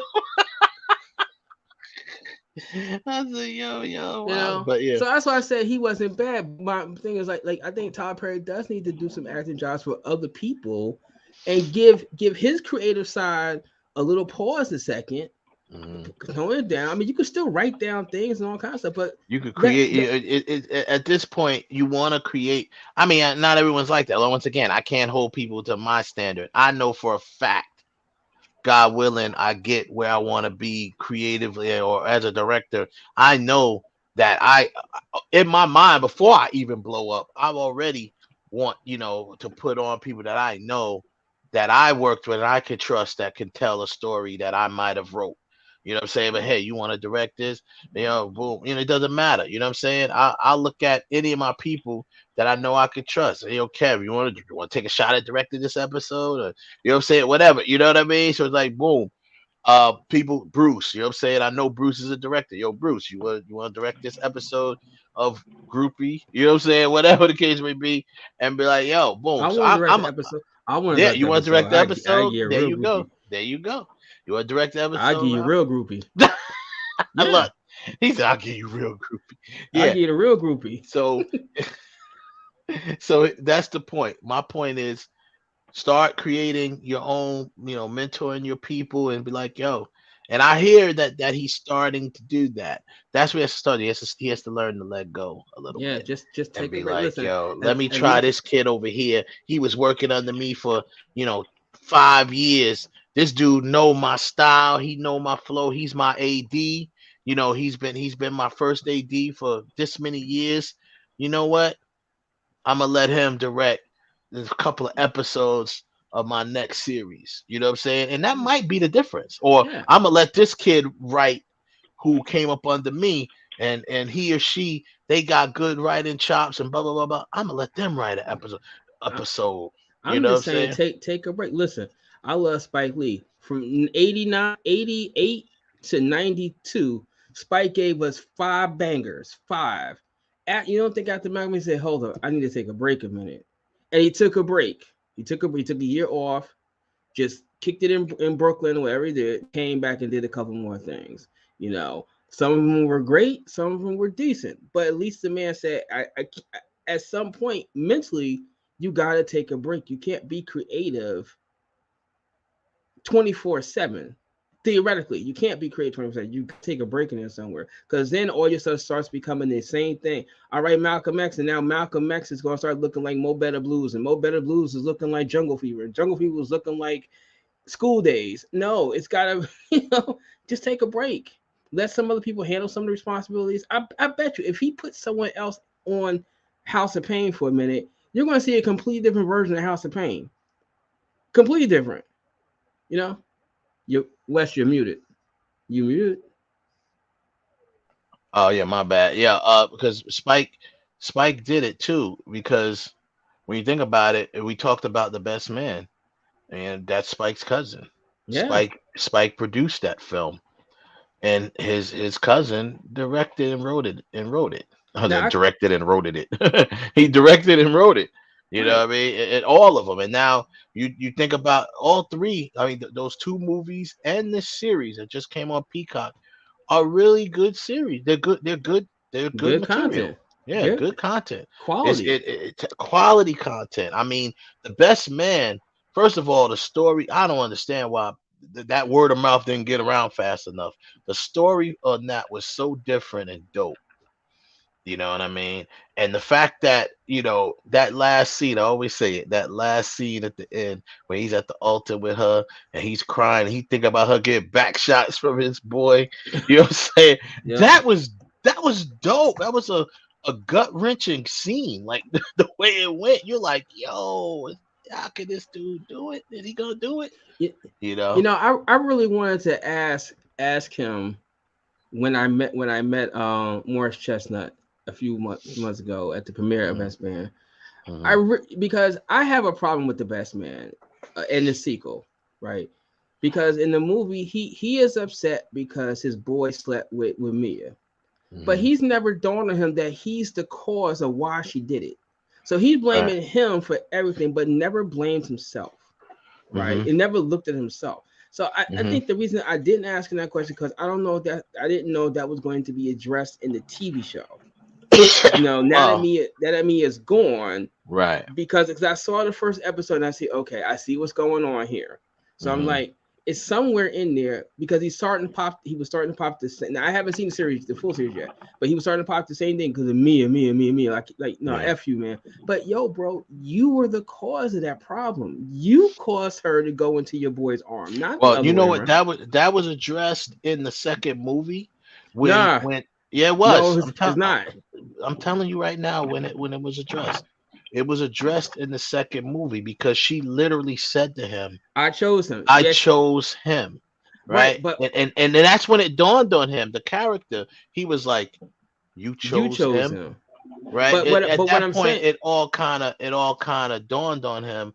Yeah, and even going back to the first movie, he knew the reason why he was able to get through that wedding was because he knew. Remember, a few hours before that happened, or whatever, in the story, a few hours later, he had confessed to Tay Diggs' character, I would forgive her if she cheated on me because of all the things I did. The things I cheated on her, I would forgive her if she cheated on me. But I that's have the to just thing. accept it and marry her. But see, You know that what was I'm just the saying? thing. Yeah, he does say he will forgive her. He ain't never said he wouldn't forgive the guy Because because no, I agree with that. What the fuck you gonna forgive him for? You know what I'm saying, but what I'm saying is this, and I'm looking at this different. It would have been a different story if Mia would have went out there and just cheated him because she only cheated on him because of what he was doing, and she got fed up with it. So she chose she chose the person that she knew was going to hurt him the most, right? So he clearly forgave her. He's in the timeline of the show. He still hadn't forgiven even after all the years. But he's never acknowledged the fact that I'm the reason why she chose you at all. Because if I wasn't out there doing what I was doing, boning the two girls at the Cotton Bowl, none of this shit would ever happen. Here's the problem with that. Well, not the problem. Here's the answer to that. That's all true. But you, my boy, you don't have to partake in that.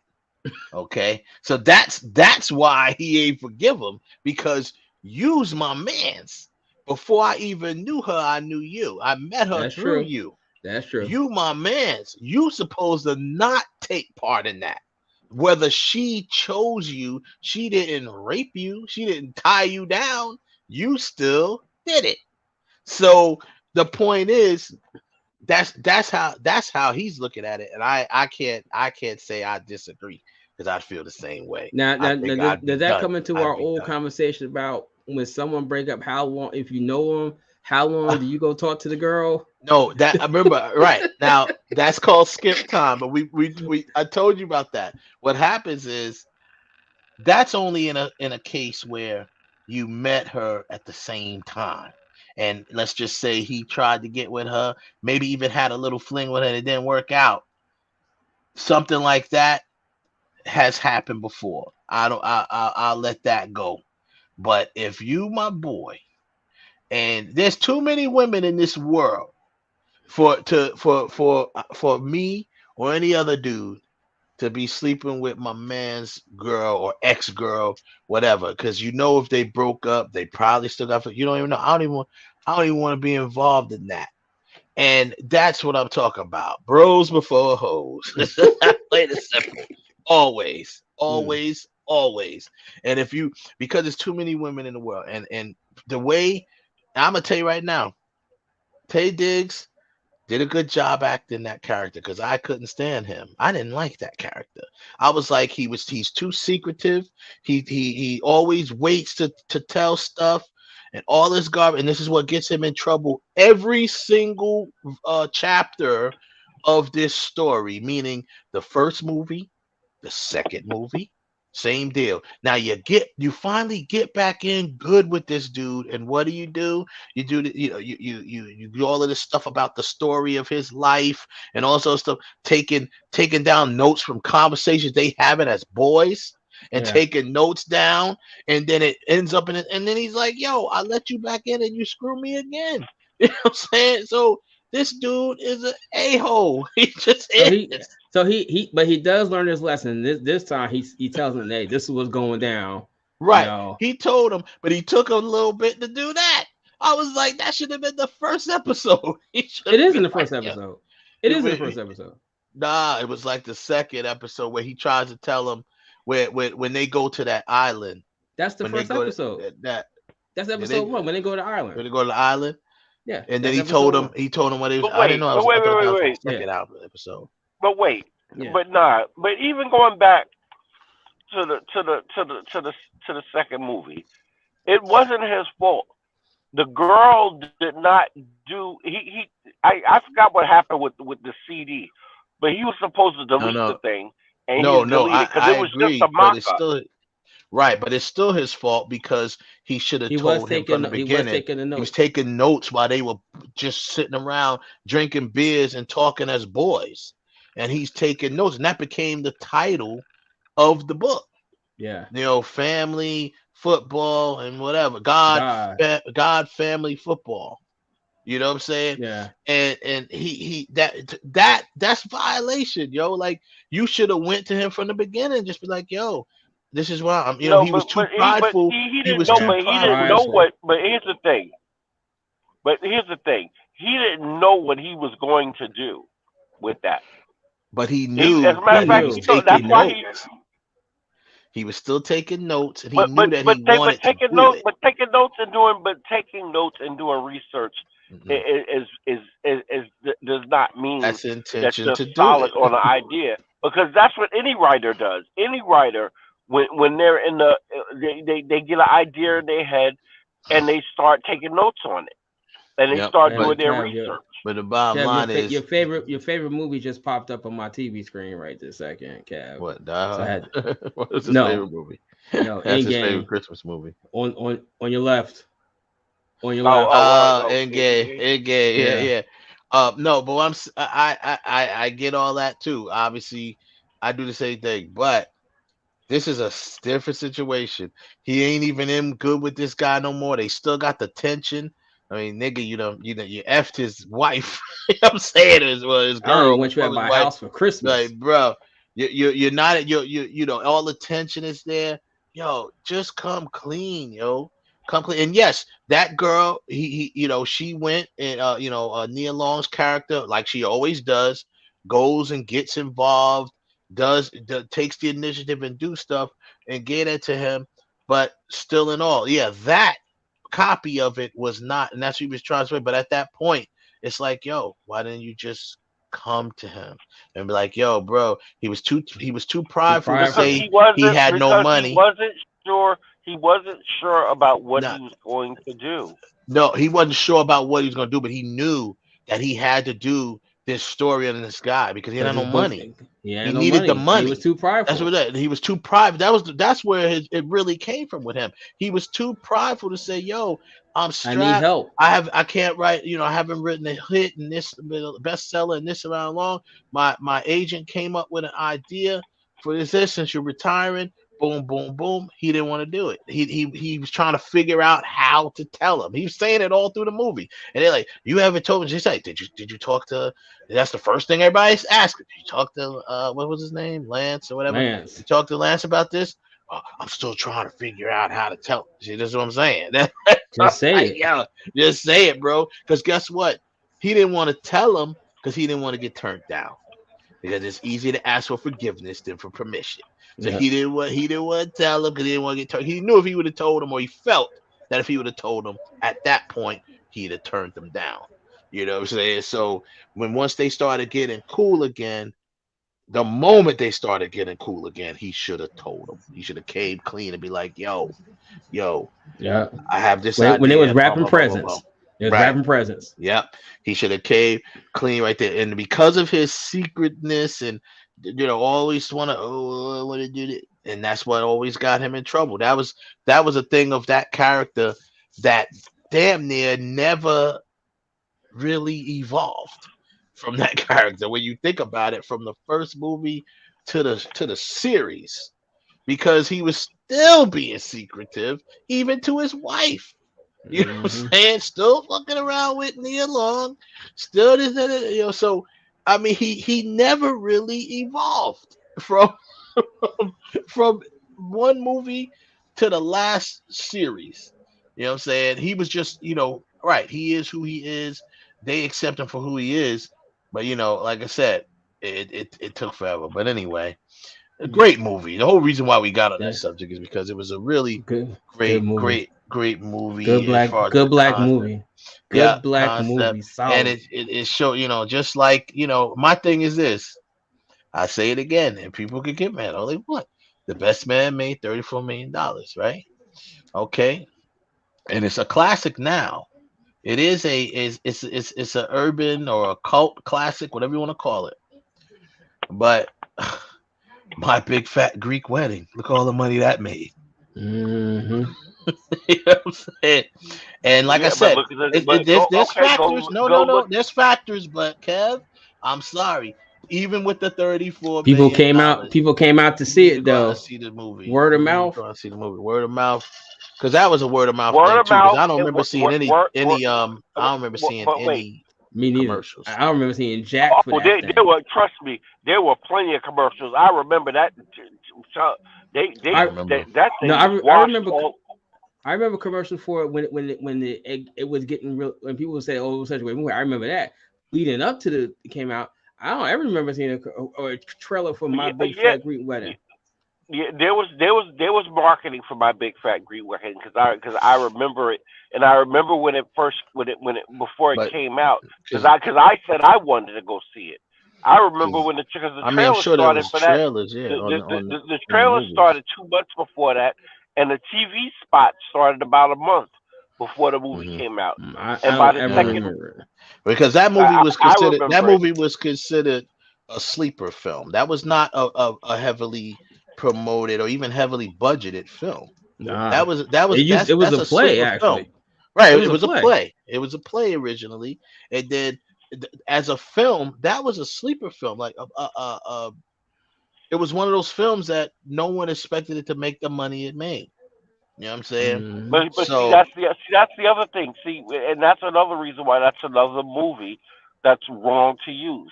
Because also it was a movie that was made from a famous play.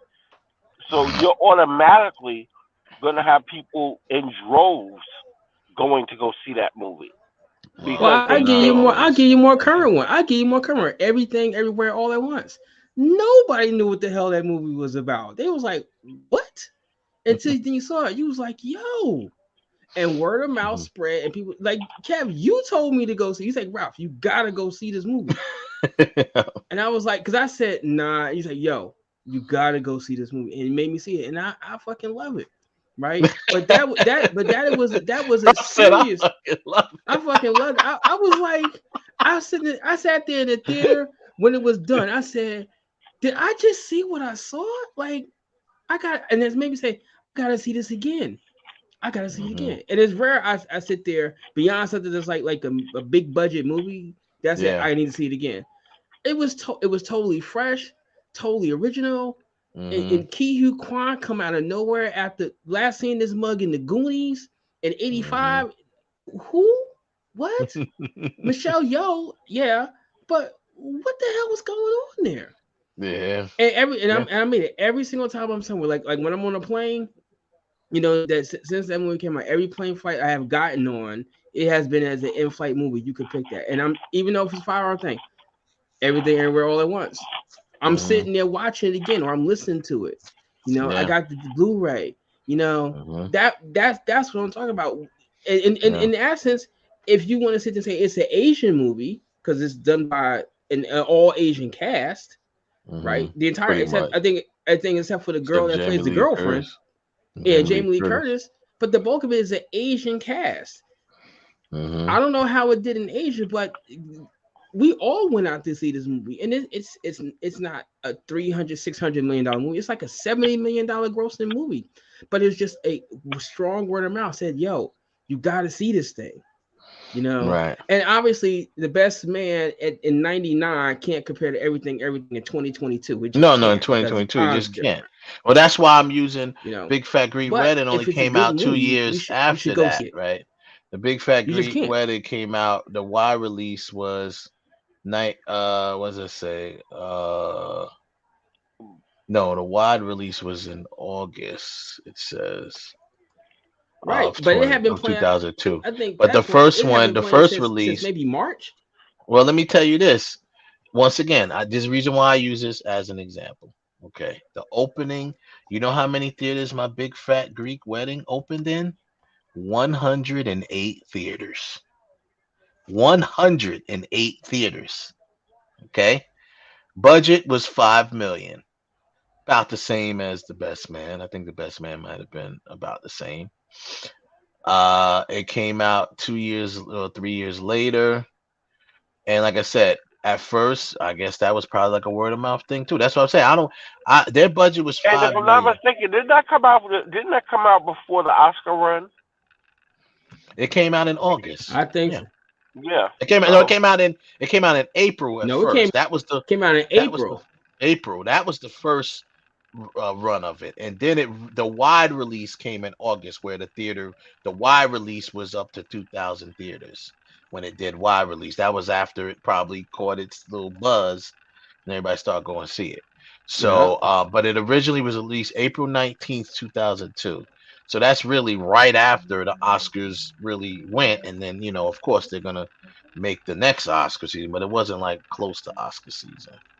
But because no one expected this movie to do what it did. No one did, and it made over $300 million on a $5 million budget and original opening release of 108 theaters. So, what happened? People went out, got the word of mouth, and they went out to see it. More accurately, white people got the word of mouth and they went out and saw it. Let's be honest. So that's about as close that I can come to right now, comparison wise, because the what was that? People that were in the theaters, all the people that were in the theaters when that movie came out were also were older people.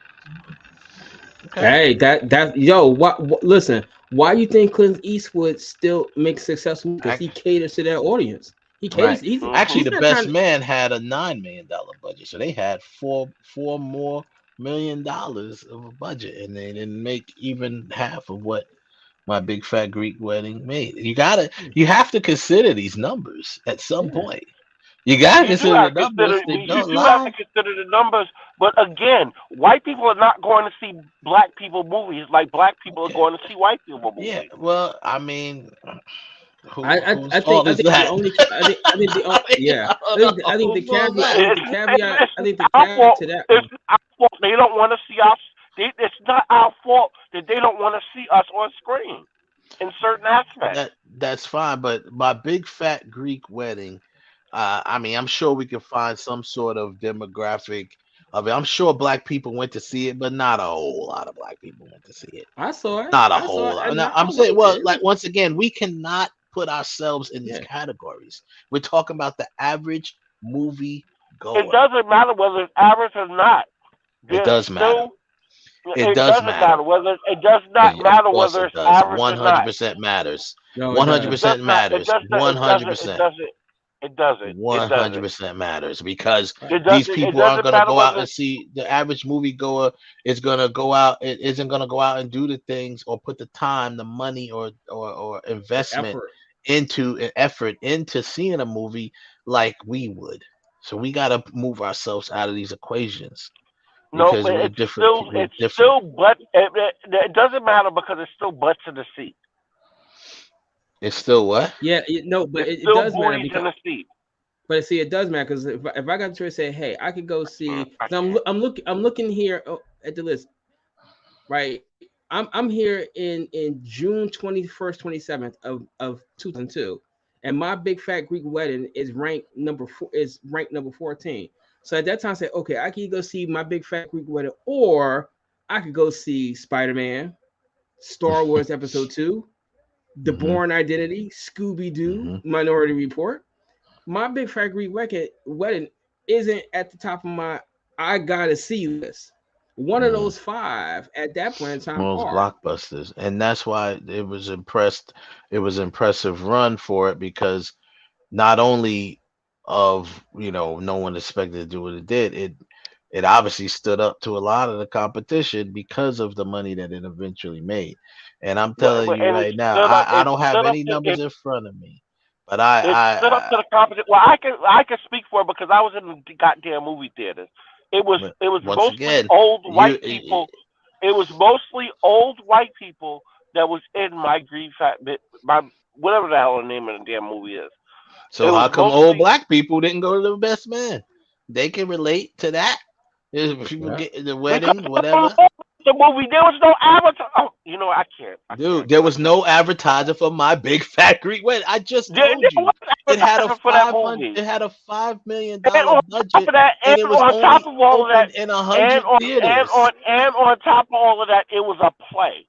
So the people are gonna rush to the theaters to see that. No, It was a popular because play. No.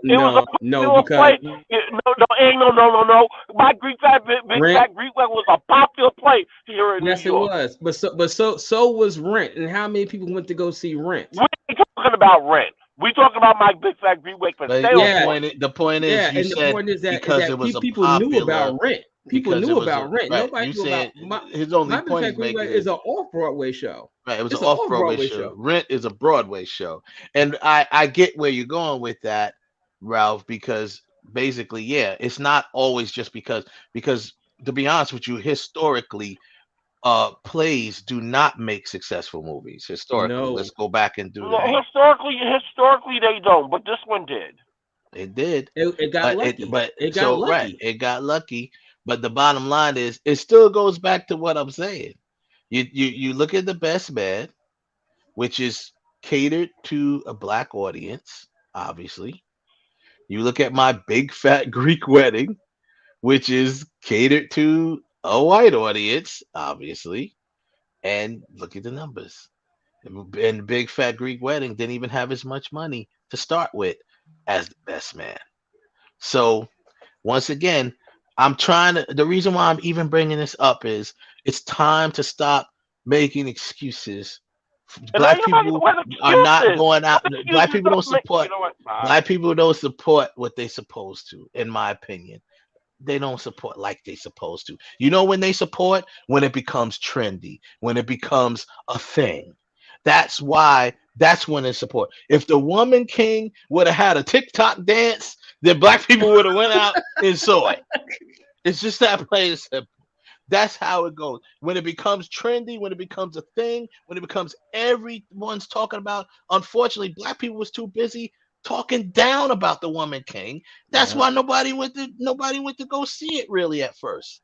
They was too busy downing it, talking about this and that, and trying to poke holes and throw darts at it, as opposed to just go check it out first. Hold on, but wait. But the darts that they were throwing were facts.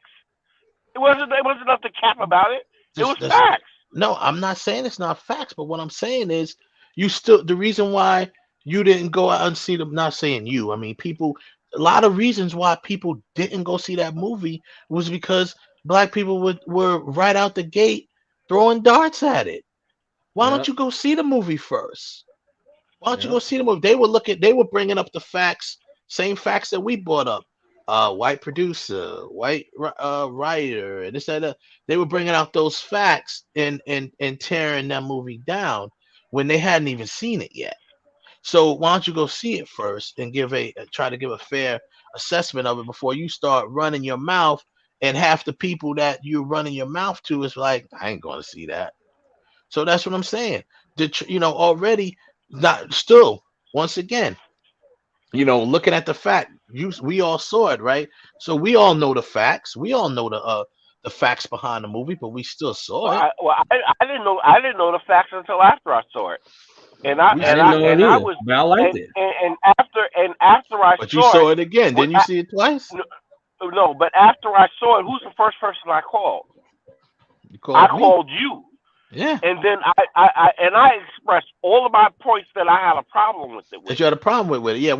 But see, that's to me that's okay because you saw it. Because you saw it. So I'm okay with that. I expressed all of my issues that I had with it, and the only reason why I went back to see it again was because I was like, all right, you know what? because now before I tear this movie down to shreds, let me see it again and enjoy it for what it is. A movie. And then after you did that, with all of the ones that the the problems that you did have with it, I still have those problems. I don't know. I've never seen you detract it. You didn't tell people to not go see it. That's my point. I would never. That's the one Exactly. thing I I would know never right do. what you're about to say. You would never do that. And that's why I say you have to remove yourself from this equation, Kev, because people are not like that. That's what I'm trying to say. I knew exactly what you was about to say. I could have finished your sentence. You would never tell nobody to not go see a movie with black people and this and that talking about us. But there's other people that rather sit back and do this. But it doesn't matter. It doesn't matter what. It doesn't matter. But that's the thing. It doesn't matter what the movie is. I would never tell somebody, you know what, because I would never force what I feel about a movie like right on people and say don't go see that movie. Yeah, to be like I disagree. I tell people, if listen, it's bad, I'll give my I saw opinion. movie 43, I don't tell. I told people like, no. No, here's I did. the reason when I why. saw movie 43, I was like, yo, don't go see this shit. Because something that I might not enjoy. The reason why is because something that I might not enjoy doesn't technically mean that it's something like Wes, for example. Wes is a Godfather fanatic. Right. I have seen The Godfather twice on Fathom Events.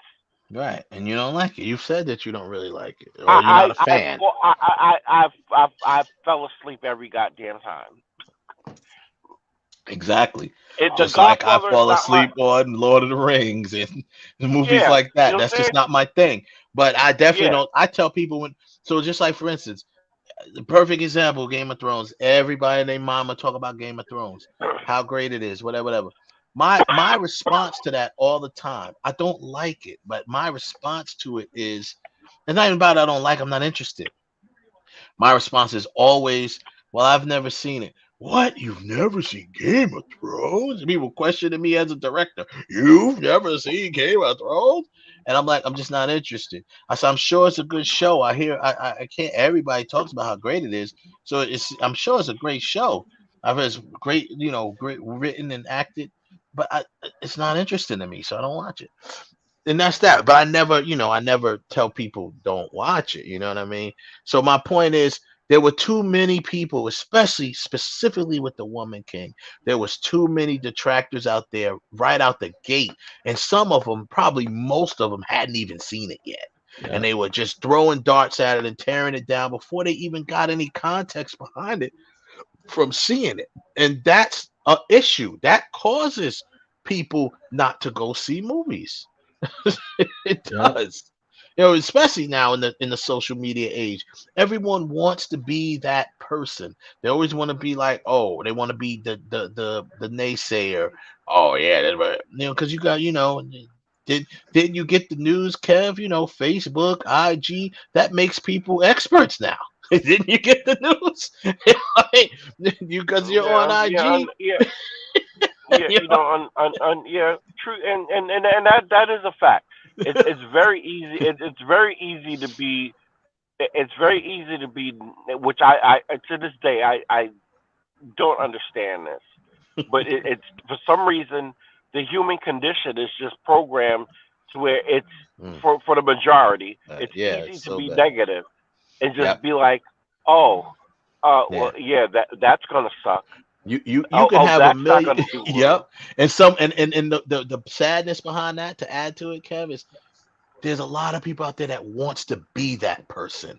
So it's like, if it could be a million people saying, yo, this movie was fantastic, it was great, and then you'll have that at least one a-hole that's be like, well, they'll bring up some sort of something to down what you're saying.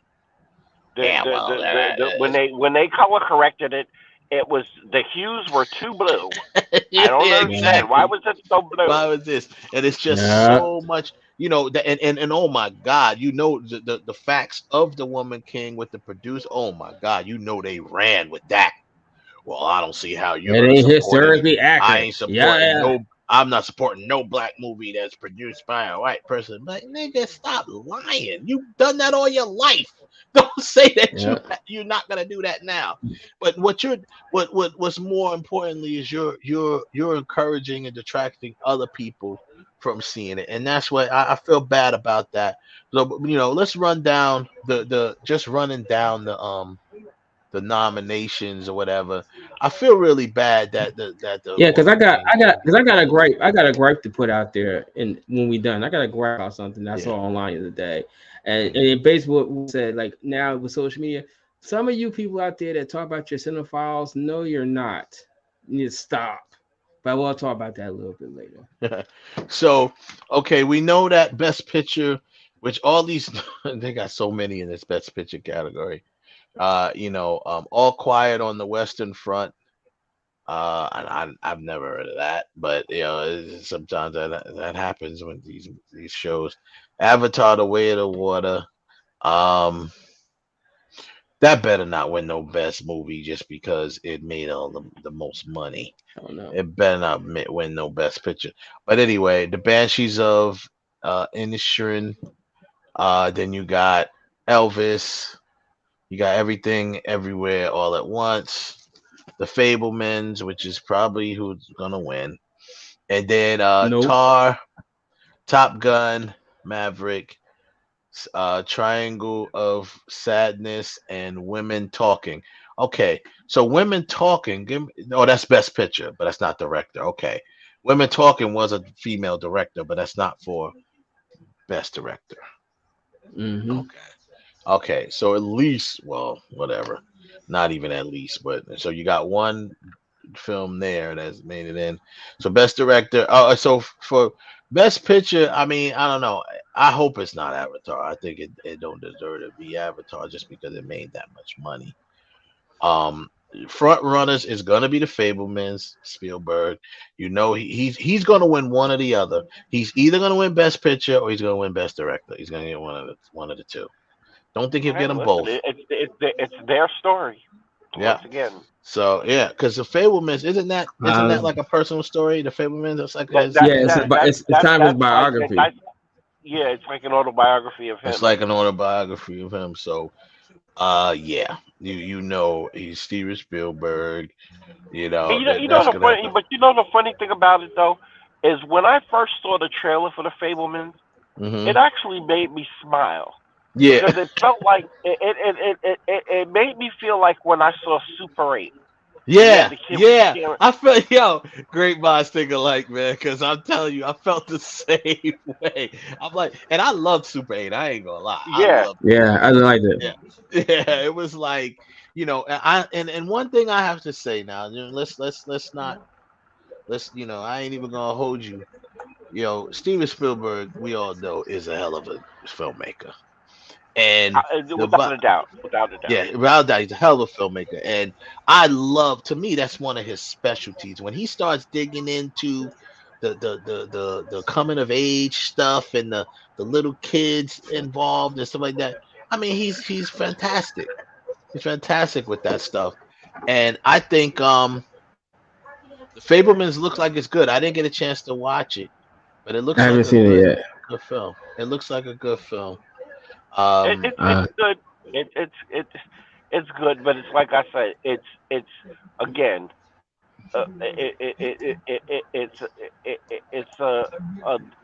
He's on that list because of who he is. He's old white.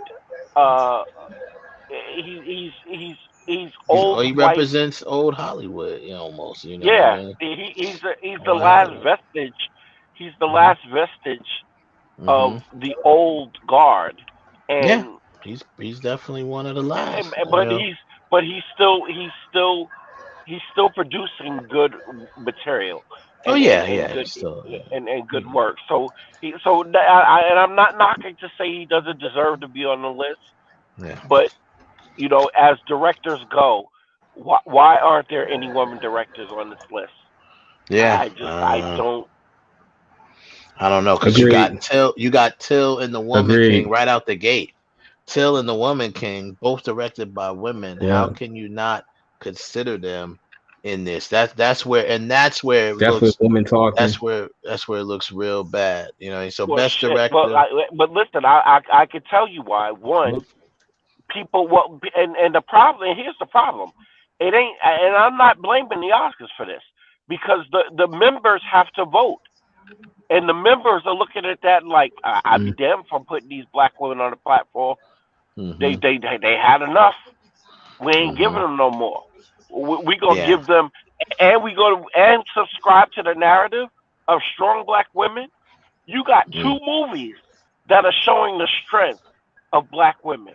Yeah. It, they Yeah. they tired. Listen, we black women are making elections happen. Black women are all over the place. Yeah. They tired of them. Right. They don't show it. So it's like it's so and what else can you honestly?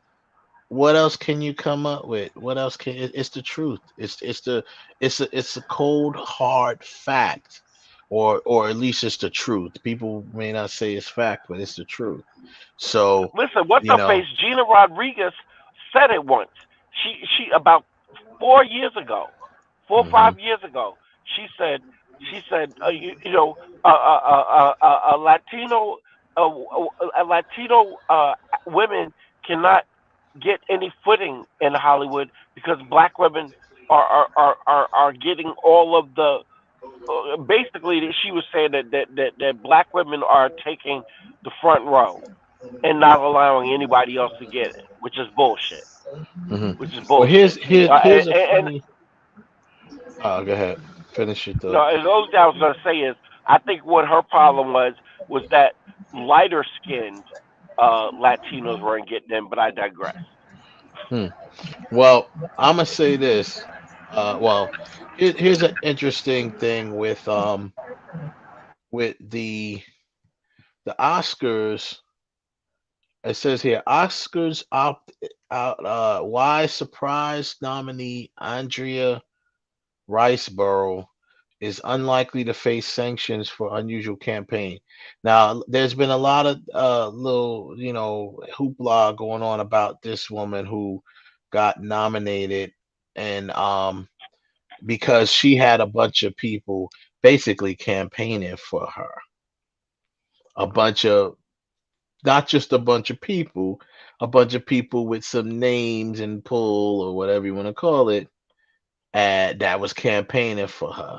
So now one of the problems people have is like, well, you got this person here, and this is no knock on what her acting ability or what she did in her role did, but you got this that basically got in because people pushed for her and campaigned for her, but yet you leaving out Viola Davis and you leaving out Danielle, what's her name from Till?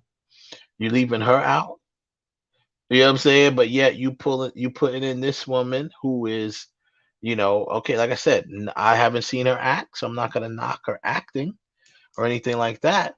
But you think that this person deserves to be in more than those two people? And you got just because she got a bunch of names behind her. So it says here, amongst those shared their endorsements of Risenberg's work on Facebook, Twitter, and Instagram. There we go. Social media, which is the new, standard now that's taking over, were Susan Sarandon, Helen Hunt, Zoe Deschanel, um, Mira Sorvino, Constance Zimmer, Rosie O'Donnell, Alan Cumming, and Risenberg's Birdman co-star Edward Norton. It says here, okay, just knocked me sideways. Norton tweeted Risenberg's performance just knocked me sideways.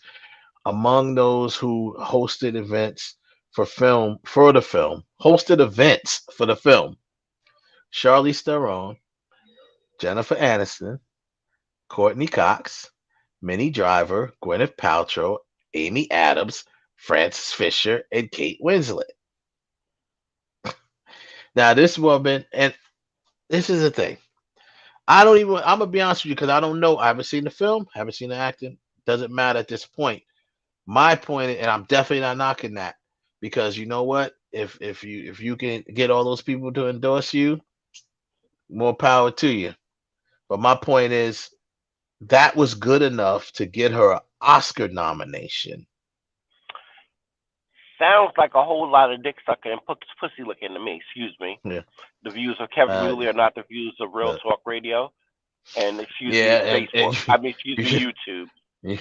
Right. You just got us banned from monetization, but anyway. Sorry about that. That's all good. So then yeah, so regardless, my point is you have this going on and people getting Oscar nominated, and then where it's clearly,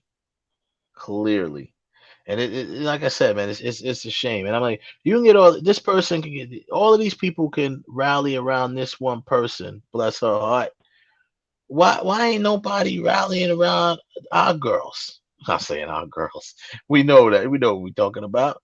I mean, the bottom line is because they don't care about. They don't. Well, I know. Michael Jackson said it. But I'm not talking about they. I'm talking about us. That's what I'm not talking about they. We already know that they don't care about us because Michael Jackson, like you just said, told us. But because there's not enough of us to vote anybody in. And sadly, with the SAG Awards, I say sadly, good and bad. The unfortunate thing, they're both nominated for SAG Awards. The unfortunate thing is they're up against each other. Right? That's the sad part about it. You know, they're up against each other because they both were leads, right? So they're both for lead actress in a motion picture. Viola Davis and let me get her name if I disrespect this woman. And they're both nominated for best actress. Where is it at? Outstanding performance and see, by this is what I don't female understand. actor. But and this is what I don't understand. Why is it that Daniel Day-Wilder. The actors can come together and equally vote in a SAG that yes, this is my favorite, this is my fellow actress, and I stand behind her. Mm-hmm. With all my whiteness, I stand behind her. Mm-hmm. But when it comes to Oscar nominations, well, who she is? Mm-hmm. What's going on with that woman? So the SAG has Kate Blanchett, Viola Davis, Ana de Armas, and Danielle Deadweiler and Michelle Yeoh. That's the category for female actor in a leading role, outstanding performance. So the good thing is, yeah, they're both nominated. The bad thing is they're up against each other. Well, but there are enough more of us actors, male and female, and they and them. There are enough of us black people and brown people in SAG that when it comes time for nominations, you're at least the footing is a little bit more equal. It's a little bit more spread out to where we can unbalance the vote, and then you sprinkle in, the others that would be like, oh, you know what? Yeah, she actually did act better than Kate Winslet and whatever, and we'll make that, we'll make that extra, that extra vote. The thing with the Academy Awards is that all the actors, the only one that the entire Academy votes for is Best Picture. Actors vote for the actors, directors vote for the directors, so on and so on. Yeah. So if you're going to sit there and say, well, there's enough of us in the Screen Actors Guild, then you got to sit there and say there's enough of us in the Academy to do the exact same thing. Because there's not enough of us in the Academy, because there has to be enough of us being nominated to be in there to count. No, No, that's not that's no. You misunderstand. You have to be. You don't have to be a member of the Academy to be nominated for an Oscar. You are recommended to be a member of the Academy. All the actors in the mainstream movie get to vote for the Oscars. So if you're, I don't know, let's say for example Martin Lawrence for example. Martin Lawrence can go ahead and vote for the Academy. He still gets screeners. He gets all the stuff that he would get because he's an actor. He gets all the stuff, so he can vote. He'll get a ballot to vote for the Academy Awards. He can vote for all the actor awards, the best actor, actress, supporting actor, and actor. He can vote for that. He can't vote best director, and he can't vote for, and he can cast a vote for best picture. Yeah. Right, but all the others like the technical award stuff, he can't vote for that because he's not that in that part. So if you're so let's sit there for a discussion. There's 200 black members in the Screeners Guild. There's at least 200 black actors in the Academy that can vote because all the actors get it. So same token, the Oscars are voted by your peers. Then what the problem is that all black actors or all these actors must not know that they're eligible to vote. Well, they unless you're brand new, you've been doing it for a while now, or you've had the option and you just never done it. Right. Yeah, and also I honestly don't think that all actors get screeners when the Academy Awards come out. I got a friend of mine. He gets screeners from the Academy. He's a part-time actor. He does stuff. But matter of fact, our boy David gets screeners. He's a stunt person, but he gets screeners. He gets all the Academy screeners. That's just what they do. They send it to everybody because obviously if you're making a movie, right, you don't have time to go to a theater to see a movie, so they send you the screener, which you could watch it at your comfort in your location wherever you're at, and you can watch it at home, right? But you still get to cast that vote, right? So if you don't cast the vote, it's the same thing when we talk about people voting for presidency. Everybody can vote for president, but if you don't cast the vote, who you got to blame for that? You got you to blame for that. So if you wanted so and so to win and so loses, damn, I didn't cast that vote. But he should have won. But you should have cast the vote. So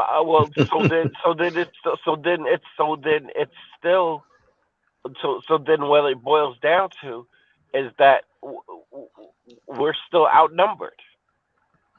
Well, I'm sure that is definitely a fact. We're still outnumbered. Yeah, most definitely. It's just it's tragic that this went down the way it did, but it sucks.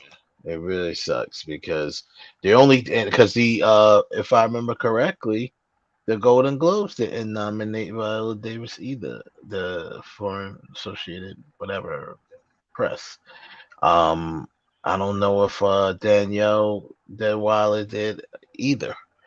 So the only out of the the big three as they call them, the Golden Globes, SAG, and Academy Awards. Seem like the only ones that's recognizing them is the SAG Awards.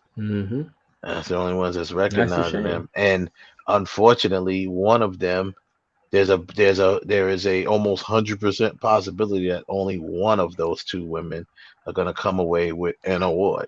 Now, of course, are awards everything? No. I mean, like I said, we all know that, but we're speaking from a level of, people will be lying to themselves, right? People be lying to themselves if they say, that they don't want to be recognized for their work. They be lying to themselves to say that. Whether it's a quote unquote white show or whatever. It was always been this quote unquote white show run by people, Hollywood, whatever.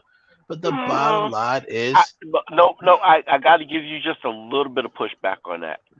And this is not movie related, it's music related. But Iron Maiden don't give a damn about getting into the Rock and Roll Hall of Fame. Could care less. No, I get it. I get it. And some people are like that. I mean, some people are like that, most definitely. But majority of people, especially if you've been doing it a long time, you want your recognition, right? Because they just do. Everybody likes to be recognized for their work at Yeah. some point A in little time. something. A little A something. I mean, little hell, something. Little something clap. as little as something. Yeah, so something as little as oh man, damn, they gave me an award. Okay, that's cool. You go, shit. My my dumb ass got COVID because I went out to a damn award show, thought I was gonna get an award, and my award was COVID. I didn't even get the damn, I didn't even win the damn award, but I sure won COVID. That was sure. That was sure. I came home with the canned squid with the ultimate prize. So, behind door number 2, a life supply of canned squid. That's It's funny. It's funny you say that. I talked to a girl.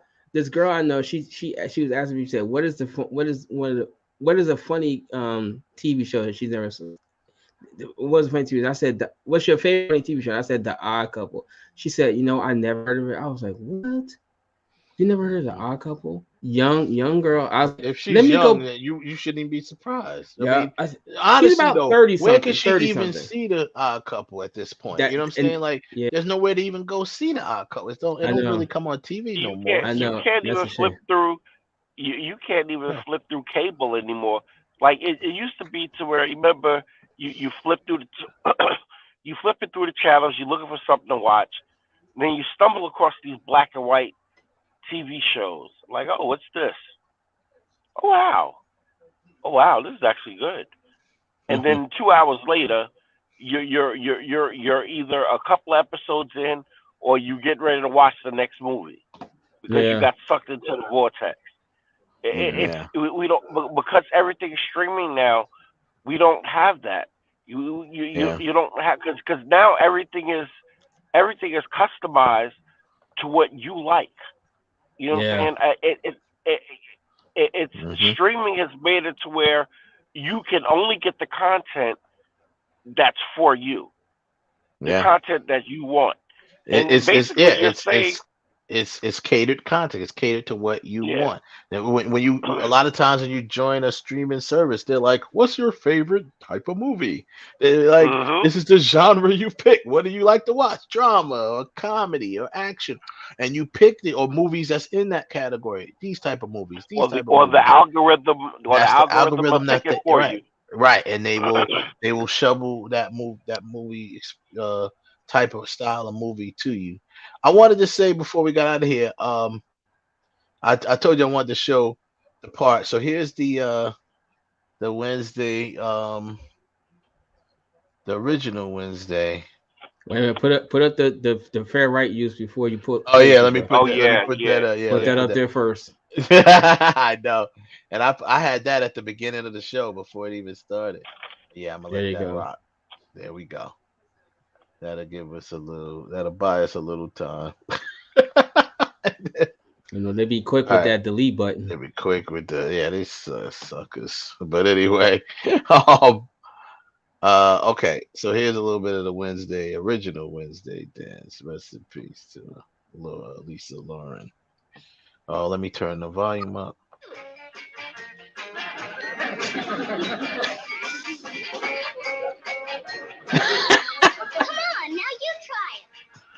And you see the James Brown going in her on her Yeah, Yeah. in her You don't want yeah. her to think you're square, do you? Oh. Then if you learn how to dance well, she'll think you're boss. Yes. Neat. Groovy. See, Come on, try it. the way she got her James Brown going. yo, she killed it, yo. I can't even front. I ain't gonna hold you. She killed it. Now, like I said, Jenna Ortega in her rendition, in her dance, she did her thing. Let's find Wednesday Adams dance. And yeah, we still got that disclaimer running. Yep, anyway. It's still running. It's still running. So here we go. So let's get that started. I'm gonna show you where the one little part that she actually did. She did it like she said, and it was they cut away from the camera though. So here we go. I turned into a teenage cuckoo puff. Yeah, I cruise through the city and I roam the streets. But looking for something that is nice to eat. You better duck when I show up. Google.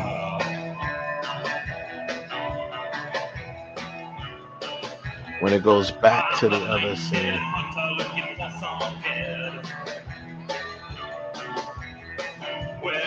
I'm a night hunter looking for some head. What the hell?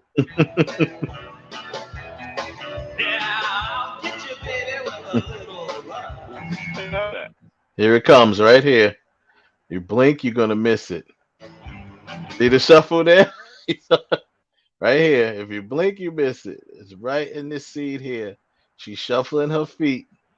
That's the part that she was talking about. See? The little they cut away from the camera. You saw it?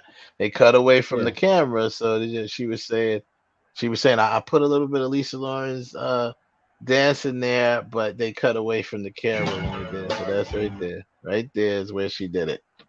So big up to Jenna Ortega. Should pay homage. You always gotta pay homage. You know what I'm saying? But yeah, that the Google Muck. That's a weird ass song. The Cramps. Yeah, it was a weird song anyway. I'm a nighttime hunter looking for some head. What the hell is that? I'm just fellas. What's with that?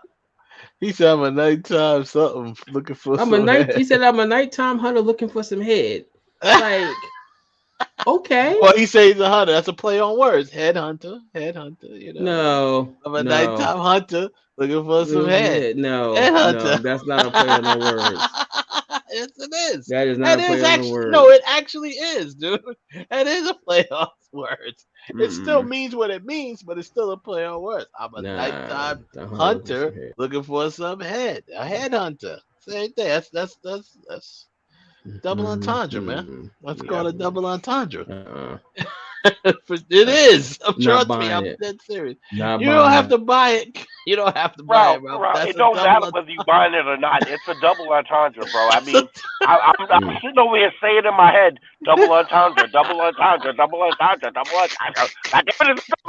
I think it's more subliminal. Well, that's I think it's more subliminal. That's what it is. A double entendre is kind of like that. Listen, whether it's subliminal or visual, or whether it's physical, it is a double entendre. It's a double entendre. It's just not a double entendre. Is not literal. He just refuses to accept it.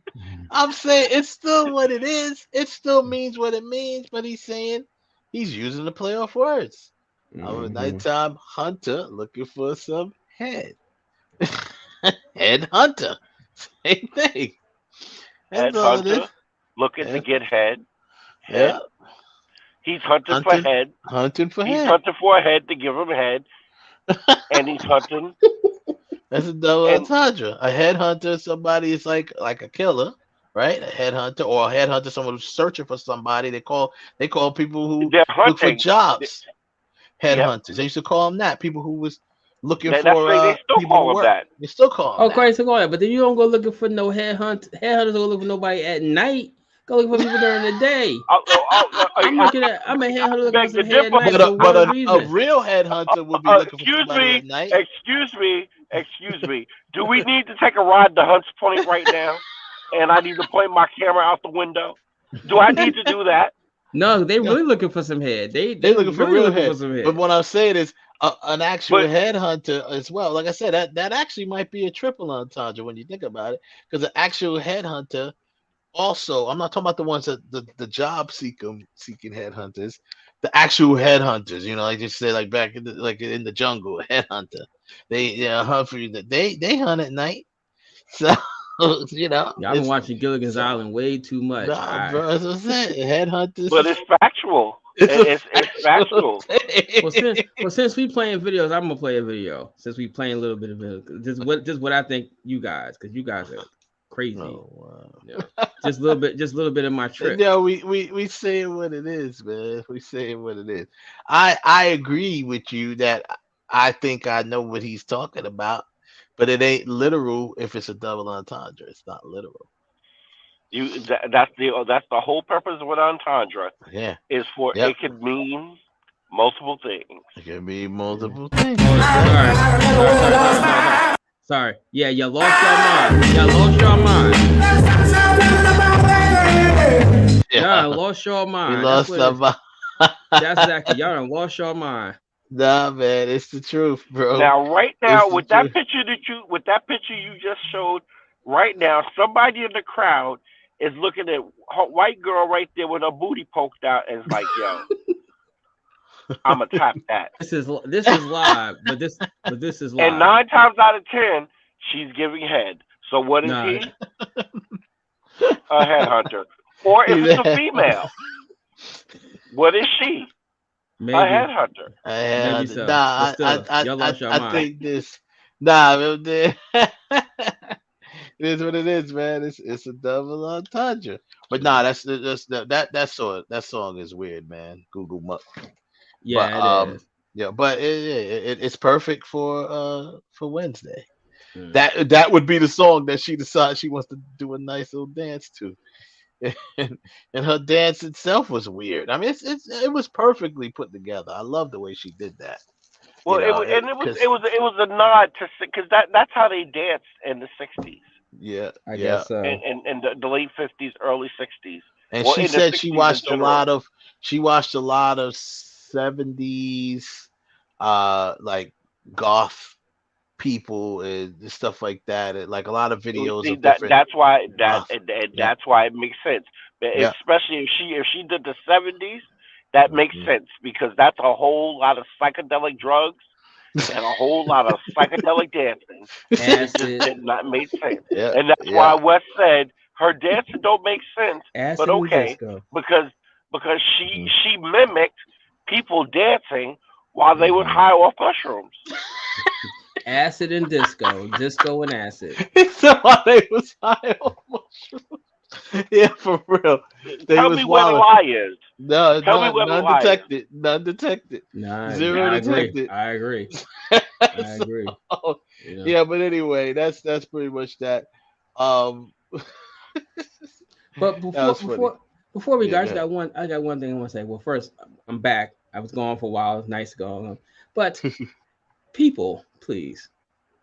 I was watching a video the other day, and it was called "The 10 Times Superman Was Kind of Like Stunting, like his powers, whatever." I saw this list, and I hate the list. I'm gonna post a link up. I hate the list. First of all, him talking is not Superman stunting. It's not Superman stunting. How in the hell you gonna put up him grabbing up Batman and saying, "Do you bleed?" It's more stunting than when he gets shot in the eye and the bullet just breaks into nothing. No, that was dope. Yeah, that was dope. Or how did you take that scene of him grabbing up Batman and say that's more impressive than when he flew and turned the earth backwards, time backwards? And first of all, I agree with you, because first of all, him saying "Do you bleed?" he was just repeating what Batman said to him. Yeah, and that was in the Joss Whedon version. That wasn't even in the real version. So that, in my opinion, that didn't even happen. That wasn't in the Snyder version. So in my opinion, it didn't even happen. But the fact that he grabbed him up and said that, you're gonna say he's stunned. No, that's just what's called "I'm giving you a taste of your own medicine." You know what I'm saying? You said the same shit to me. And once I blow this kryptonite dust in your face, we gonna see what it really is, Superman. Exactly. So please, for you, yeah. Turning the earth backwards, that's way more of a flex. Thank you. That's it. Flexing. Yeah. So people, please, when you're on YouTube and you're making these videos about movies, for God's sake, watch all of their stuff. Don't just watch one actor or actress's most recent stuff. Watch everything, because there's no way that those two scenes right there, that's a flex. Superman turning the earth back and making time go back is a flex. Well, wait, Ralph. Is that really a flex though? Yeah. It's but it ain't really. But you know what? It's not really a flex. That's it wasn't him. meant to be a flex. It was just him. Exactly. He did that off of emotion, so it wasn't meant. But I can see that. Yeah, if you want to say flex, really a flex is like you said, the bullet bouncing off of him. Bouncing off his eye, and he's standing there looking at you like, yeah. A that's bullet all you just got. bounced. That's a bullet. That's a all you bullet got. just bounced. Is a bullet bouncing off my eyeball? Yeah. A bullet just bounced off my eye, and I'm standing there looking at you like you stupid. Like, okay, what's next? That's and you a still flex. shooting at me. That's the flex. You cross Yeah. your arms. The bullet hit you in the eye, and you cross your arms. And you like, what? And even and a flex is in the Snyder cut when he said not impressed when he tried to hit him with the axe and Steppenwolf tried to hit him with the axe, he said not impressed. Then he blew the wind and broke the axe by freezing it with his breath. That's a flex. And then he broke it. Like, this man's been killing everybody with that axe all movie for 4 hours. This nigga, he hit him in 2 seconds with one, and then he broke it. This man been killing Amazons with that axe. Those are killing flexes. Atlanteans with that axe. Him saying, I mean, you standing in front of the boom tube, but him looking saying, at, do you looking bleed? at. Do you bleed? That they're wrong about that. Listen, you standing in front of the boom tube, looking at the annihilator of universes. Yeah. And you're like, please come to Earth, please. Let me have a conversation. The only time he flexed on Batman was when when Batman was in the Batmobile and then he rammed into Superman and Superman didn't move and the Batmobile just spun out like 50 times and they showed it in slow motion. He's looking at him and Batman's looking like, oh shit. Like But you saw the next scene after that though. The next scene after that was like Batman went to the gym. Like, I need to pump some iron. That's a definite flex because he made Batman go back to the gym. So you know that's a definite flex, right? And listen, when somebody tells you the next time your signal's in the sky, don't answer it. How you gonna tell me not to answer my signal? Next time they fly that signal, don't answer it. Yeah. And then you go to the gym. And then you go back to the gym and you lifting the whole tractors because you need to get yourself together.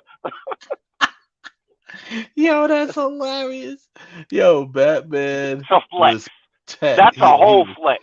That's a whole flex, and he was tight. He was tight. The only thing that was, you know what? The only thing that was missing from that scene was the black. You know how us black people do. When we want to punk somebody, we throw the shoulders forward and be like, "What? Yeah. What? Say something." Yeah, he should have did a whole. He should have did a whole. He should have been like, "What?" just straight. So he'd have been like, "Oh," and Batman wouldn't have jumped, but that's the whole thing. But the bottom line is, Batman was like, "Oh man, this is imagine crazy. that though. Imagine if he leaned in on him and went and he flinched just a little bit. Yeah, I'd have been like, "Oh man." Yeah, remember we used to play? I used to play that game. You ever used to play that game, the flinch game? Yep.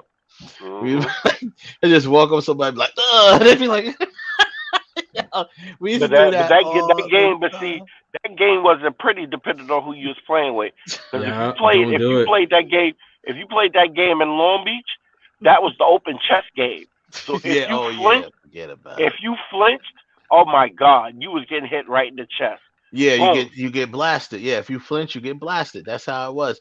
And my brother, shout out to Heaven Hollywood. We talked about that once before when we talked about that condition that football player had where he ended up getting. They said that can happen. The hard hit to the chest could start a cardiac arrest.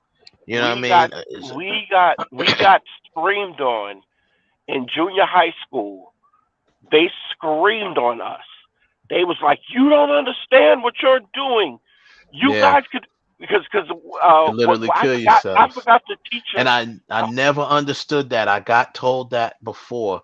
We're playing the the last game in the chess, And I remember hearing something like that. I never understood what they meant by that. I'm like, man, we young, we healthy. You can hit us, we can hit each other.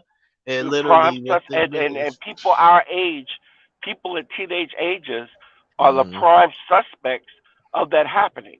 That's how I ever found out that it was a thing, was because it was happening with teenagers that playing games or playing rough. A Yeah. teenager gets hit in the chest with a volleyball or the Uh, wrong way, and playing dodgeball, and doom, yo, done. I'm gonna leave y'all with this. Somebody was like, somebody come get Smokey Robinson. You know what, y'all? I'm not playing with y'all tonight. Good night. I am done. I am done. Fuck We'll leave y'all. you with that. Why y'all playing with Uncle Smokey? Why are y'all playing with Yo, Uncle Smokey? I'm And just you know saying. what the funny thing is? The funny thing is, 2 days ago, I was thinking about Smokey Robinson because I was listening to classical. I was listening to classic 60s music, and I was thinking about. I was like, what? I'm like, Smokey Robinson don't age. I'm like, oh, Yeah. 'cause he got like goddamn makeup on. They said, And come here on. y'all go. And here they go. They look at the name of the song. Somebody's like, somebody come get Smokey. Talk Gams, about some gasms. gasms. Talk about some gas. Looking like he look like somebody auntie. Yo, Look at him. Uncle Smoke, Uncle Yo, Smokey. Come on, Smokey. Nah, that's funny. Someone said that. I had to put that up there. Shout out to Smokey and the whole. Is that a He's filter? the legend. Nah, that's it. I No. mean, that's his Smokey Robinson. I'm not. I didn't put it up to bash Smokey. I'm just saying that's funny. I'm talking about Listen, the no, but title. but The all title of facts it, though. Gasms. Listen, all facts though. Run up on Smokey in the street and see what he look like. If you put a wig on him, and a sundress, that's somebody auntie. That's Because Medea. that needs to be. You Because stupid. Smokey had on a ton of makeup, No, you trying crazy. to look I'm young thinking out in about these streets. the gasms is what everybody is cracking me up about. Niggas is like, yo, what's going on? Because La Rivers had put up that picture, and she was like, she had put this post up, and she was like, Smokey, she's like, my grandmother from heaven is saying, something about, we could have lived without this album. Or something like that. And I was like, oh, and then I had to stop for a second. I said, look, you can't be posting pictures of Smokey talking about heaven and all this other stuff. I thought Smokey was dead. My heart dropped for a second. I was like, yo, why you gonna post a Well, picture of Uncle I'll put like Smokey? this. If That's Smokey, he's everybody uncle. That's Uncle Smokey. You gonna post a picture of Uncle Smokey talk about and if you scan through it and you don't read the whole caption, all you see is the word heaven. You're like, oh Lord, and I got Smokey going. Yeah, but and here's the thing though. If Smokey died, the mortician got no work to do. yeah. Oh, He wow. already dressed up, and his face is already made up. Oh man. All you got to do is That's put him in a bad. casket. That's bad. Well, we ain't gonna wish death on Uncle Smokey. We ain't even gonna I speak don't. that it existed. I know you didn't wish it, but I'm just saying we don't speak. We ain't gonna speak that it existed. Uncle Smokey, we need you to live a little longer. I don't know why, but we just do. So, nah, but no, that was funny though. I just when La Rivers put that up, I was like, oh Lord, don't tell That me, because is we had crazy. already read about the 2 deaths. I'm like, here comes the 3rd. I was like, oh Lord, don't tell me Uncle Smokey, but nah, he good. Smokey Yeah, good. don't tell me He just Smokey The making died. internet. he making songs called gasms. Listen, Oh the man. internet. The internet Now I wins gotta go find every it. day. I gotta Now go listen now to I gotta this. hear it. I gotta go hear it Hey, now. at least it's working. At least it's working. All right, we out. I had to leave everybody with that one. Come back next Wow. week. Good Check night. this out. Y'all have a good night. Peace out. Don't forget about us, Deuces. please. No, yeah, don't